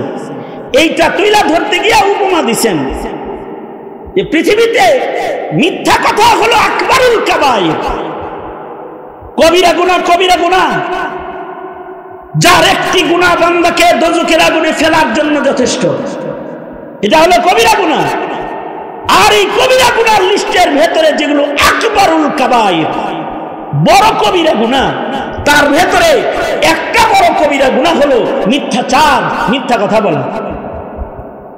কারণ মিথ্যা উম্মুল মাআসি, মিথ্যার পেট থেকে হাজারো মিথ্যার জন্ম হয়, হাজারো গুনার জন্ম হয়। একটা মিথ্যার পেট থেকে হাজার মিথ্যা জন্মায়, একটা মিথ্যার পেট থেকে হাজারো পাপের জন্ম হয়ে যায়। একটা মিথ্যা কথার ভেতর থেকে হাজার পাপের জন্ম হয়।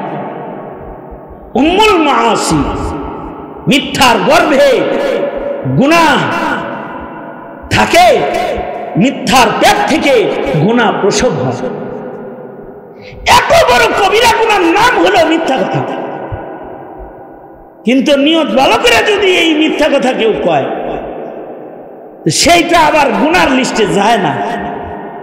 উদাহরণ দিতে গিয়ে হযরত থানভী বলেন, দুই ভাইয়ের কাজ্জা থামানোর জন্য কিছু মিথ্যা কথা কইছে।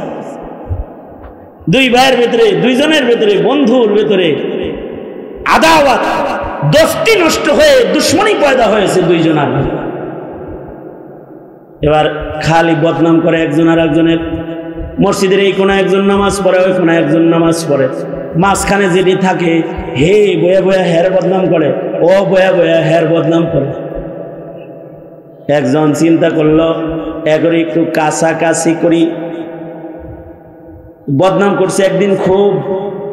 তারপরে আস্তে করে যে মসজিদের উত্তর কোনায় এসে বসছে হের কাছে, হে কয় কিছুক্ষণ আগে আব্দুল সবুর তোমার লগে অনেক কথা কইল, হের লগে এত পিতলা আলাপ করলো, আমার ব্যাপারে কি বললো? এখন আব্দুল সবুরে আব্দুর রহিমের নামে যা যা বলছে হুবহু সত্য কথা যদি আব্দুর রহিম রহমান উত্তর মোড়া বসে বলে, এতদিন হইছে কিলাকিলি, আজকে হবে কুবাকুবি। তার না বলে তার কিছু গুণগান বলেছে। সে বলল লোকটারে আমি দেখতে পারি না, সে দক্ষিণ পাশে নামাজ পড়ে, আমি উত্তর পাশে নামাজ পড়ি, কিন্তু আমার এই ভাইয়ের মতো একটা মানুষ হয় না। এই এলাকার কত দরিদ্র মানুষ যে তার দ্বারায় উপকৃত। ছোট্ট একটা মিশা কথা হয়ে গেছে। আবার ওর কাছে যখন বসছে কি কইল রে তোর কাছে? কইল খুশু খুজুওয়ালা ইবাদত যদি এই মসজিদে কেউ করে আপনি ছাড়া আর কেউ না।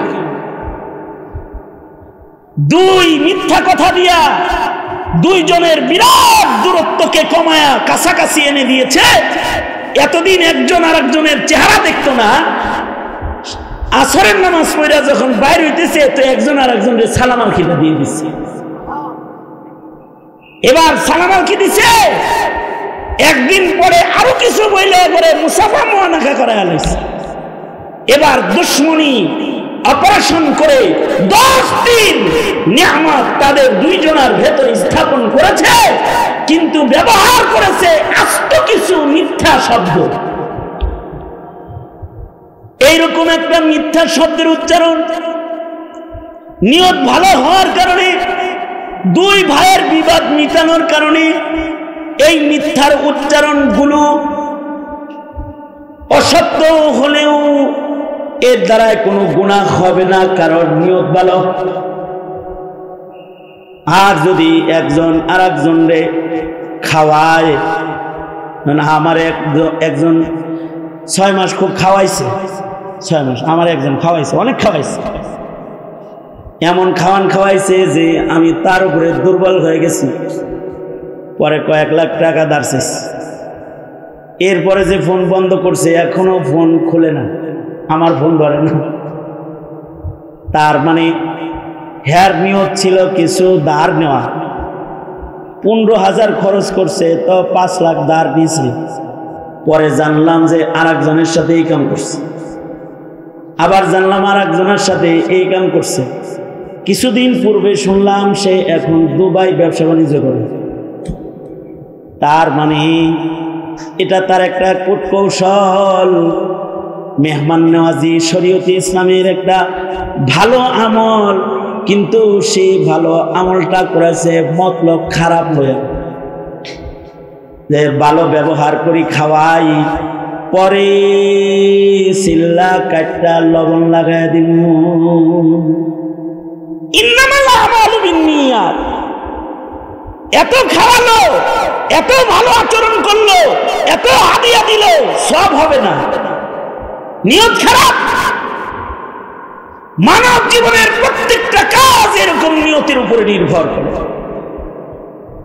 এ কারণে দাওয়াত তাবলীগে কিতাবি তালিম হয়, একটা হাদিস হলেও ভাই তুমি শুনে যাও, লাভ কি? এই একটা হাদিসও বান্দার জিন্দেগির পরিবর্তনের জন্য যথেষ্ট হয়ে যেতে পারে। কারণ নবীজির ছোট ছোট হাদিসগুলো জাওয়ামিউল কালিম, এর ভেতরে কথা কম কিন্তু নসিহা বিস্তৃত। নসিহতগুলো জামে, ছোট্ট কথা কিন্তু নসিহতের সাগর এর নিচ দিয়ে প্রবাহিত হয়। এ কারণে আলেম ওলামার কথা বৈশা শুনতে হয়, অল্প কথা শুনলে লাভ হয়। আলেমরা নবীর একটা হাদিস পড়ে, হাদিসটা ভালো করে শুনলে লাভ হয়, জিন্দেগির পরিবর্তন হয়।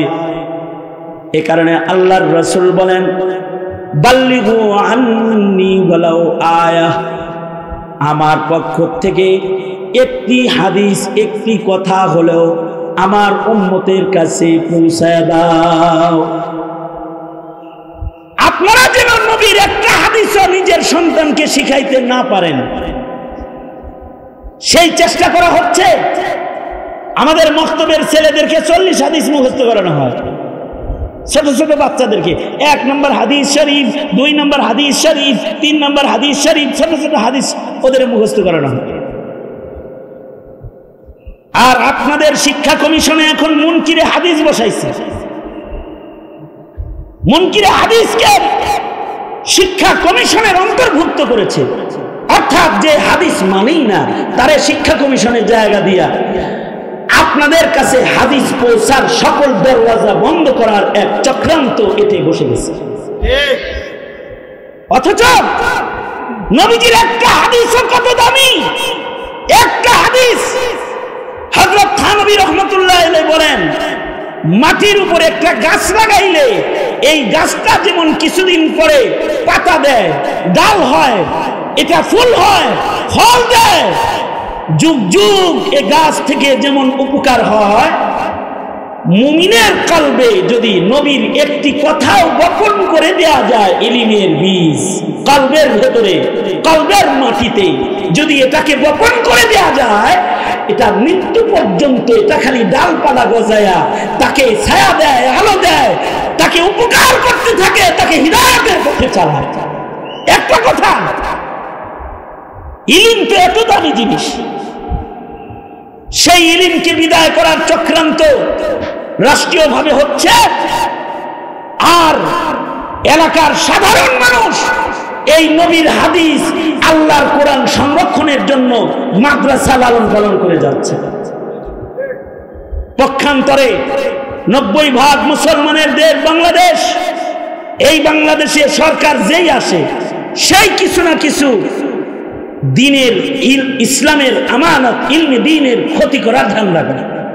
কারণ তারা যারা রাষ্ট্র চালায়, ওরা তো মুসলমান বানানোর জন্য রাষ্ট্র চালায় না, ওরা রাষ্ট্রের চেয়ারে বসে রাষ্ট্রের মানুষকে চষে শোষণ করে খাওয়ার জন্য। তখন তারা তাদের ক্ষমতাকে ধরে রাখার জন্য দাদা বাবুদেরকে খুশি করে মুসলমানের মৌলিক জ্বর কেটে কেটে দিন শূন্য করার পায় তারা একের পর এক ওরা এঁটে যায়। কিন্তু হুঁশিয়ার মুসলমান, আমাদের এই আগামীর প্রজন্মের দিনী ভবিষ্যৎকে নষ্ট করার সুযোগ ওদেরকে দেওয়া কোন চালাক মুমিনের কাজ না। সঙ্গত কারণেই মাদ্রাসা রক্ষা করা এই মিল্লাতের প্রত্যেকটা মুমিনের জিম্মাদারি। কারণ এই মাদ্রাসার মাধ্যমে জাতির কলবে ঈমানের, ইসলামের, ইলমের বীজ বপন হবে মাদ্রাসার মাধ্যমে। সুতরাং রাজনৈতিক দ্বন্দ্বের ঊর্ধ্বে থেকে জমিনের প্রত্যেকটা মাদ্রাসা সংরক্ষণ করতে হবে। করিমপুর জামিয়া ঠিক তেমন রাজনৈতিক দ্বন্দ্বের ঊর্ধ্বে গিয়ে এইরকম জামিয়ার মতো মাদ্রাসাগুলোকে মিটে যেতে দেওয়া যাবে না, তাহলে ইলম মিটে যাবে। পক্ষে থাকবেন তো ইনশাআল্লাহ, মাদ্রাসার পক্ষে থাকবেন তো ইনশাআল্লাহ। রাজনৈতিক মতভেদের ঊর্ধ্বে গিয়ে আগামীর প্রজন্মকে দিনের পথে চালাইতে ইলমি দ্বীনের রক্ষণাবেক্ষণ সবাই দায়িত্ব নিয়ে করব ইনশাআল্লাহ। হাত তুলে ওয়াদা করুন, দোনো হাত তুলে ওয়াদা করেন, সোজা করেন, বলেন আল্লাহ। ইলমি দ্বীনের কেন্দ্র মাদ্রাসা রক্ষার দায়িত্ব আমি আমার জায়গা থেকে গ্রহণ করলাম। তৌফিক মতো মাদ্রাসার পাশে থাকবো, অর্থ দিয়ে, শক্তি দিয়ে, ভালোবাসা দিয়ে মাদ্রাসা এবং ওলামায়ে কেরামকে সাহায্য করব। চিল্লায় জোরে কোন ইনশাআল্লাহ। আমি আসতে বলবো, আপনারা জোরে করে বলেন ইনশাআল্লাহ, জোরে করে বলেন, সোজা করেন, সোজা করেন। মুরব্বীরা ওনারা কালেকশন করতে আসবেন। আমি মুরাদনগর হোক করিমপুর হোক জেনেই বসি এই কামটা আমার। দলিল কেন বুঝেন না বিষয়টা? সোজা করে ছাত্র পাঠাবো, যার পকেটে যা আছে আবু বকর ওমর ওসমান আলীর মতো প্রতিযোগিতা করে সাদকা করবে। জোর সোজা করেন, নাড়াচাড়া দেন, মুট করেন, মুট করেন, জোরে আওয়াজ দিয়ে চিল্লায় জোরে বলেন বিসমিল্লাহ, আরো জোরে বলেন বিসমিল্লাহ। সিধা পকেটে হাত ঢুকেন, ঢুকেছেন? যার পকেটে যা আছে সব বের করে বললাম। ছাত্ররা তোমরা রুমাল নিয়ে চক্কর লাগাও, ভলেন্টিয়াররা রুমাল নিয়ে ভেতরে ঢুকে পড়ো, যে যা নিয়ে আসছেন সব এই ব্যাগের ভিতরে গোপনে দেন। তবে কিছু চাঁদ সূর্য তো থাকতেই হয়, তারকা সব সময় দেখা না গেলেও চাঁদ সূর্যরে দেখা যায়। তার মানে আল্লাহ তাআলা আলো যেমন গোপনে রাখা পছন্দ করেন, আলোকে বিতরণও প্রকাশ করাও পছন্দ করেন। মজলিসে কিছু চাঁদ সূর্য লাগবে, ব্যাগের ভেতরে তো গোপন সাদাকা দান করবেন। এই মজলিসে একটা লোকের নাম আমি লেখাইতে চাই, এমন প্রথম যার কাছে একটা বড় সাদাকার আবেদন করব, অনেক বড় না, ছোট্ট একটা বড় সাদাকা, বেশি না। বৎসরে করিমপুর জামিয়ার বোর্ডিং চালানোর জন্য, শিক্ষকদের সহযোগিতার জন্য, যাকাতের অর্থ থেকে হোক, সাদাকা খায়রাত থেকে হোক, বেশি না, একটা মানুষের নাম লেখাইতে চাই এখানে, যে তিনি 30,000 টাকার একটা সাদাকা 30 পারা কোরআন বরাবর করবেন। একজনের নাম একটু আমরা লেখায়া সকলে একটু তার জন্য দোয়া করব, আল্লাহ যেন তার রিজিকে বরকত দান করে। কার নামটা আমরা চাঁদ সূর্যের মতো একটু লেখাইতে পারি? কে আছেন কোন দিনই ভাই জামিয়ার জন্য সারা বছরে 30,000 টাকার একটা সাদাকা মাদ্রাসা পরিচালনায় আপনি দান করবেন? কেউ উদ্বেশ করেন না কিন্তু, এখন চুপ করে বসে থাকেন। অলিপুরি সাহেব হুজুর এখনই আসবেন। কার নামটা লেখাইতে পারি যে 30,000 টাকার একটা সাদাকা করবেন? মেহেরবানি করে একটু হাতটা তুললে আমরা একটু সবাই মিলে দোয়া করতাম, আল্লাহ তাআলা যেন আপনার জিন্দেগিতে বারাকা দান করে এবং রিজকে হালালে আল্লাহ যেন বরকত দান করে। কে আছেন? কার নাম লেখাইতে পারি? মা বাবার নামে 15,000, 15,000, মায়ের নামে 15, বাবার নামে 15, 30 পারা কোরআন বরাবর 30,000 টাকা দিবেন। একজন আল্লাহর বান্দা একটু হাত তোলেন, কার নাম লেখাবো? কে আছেন?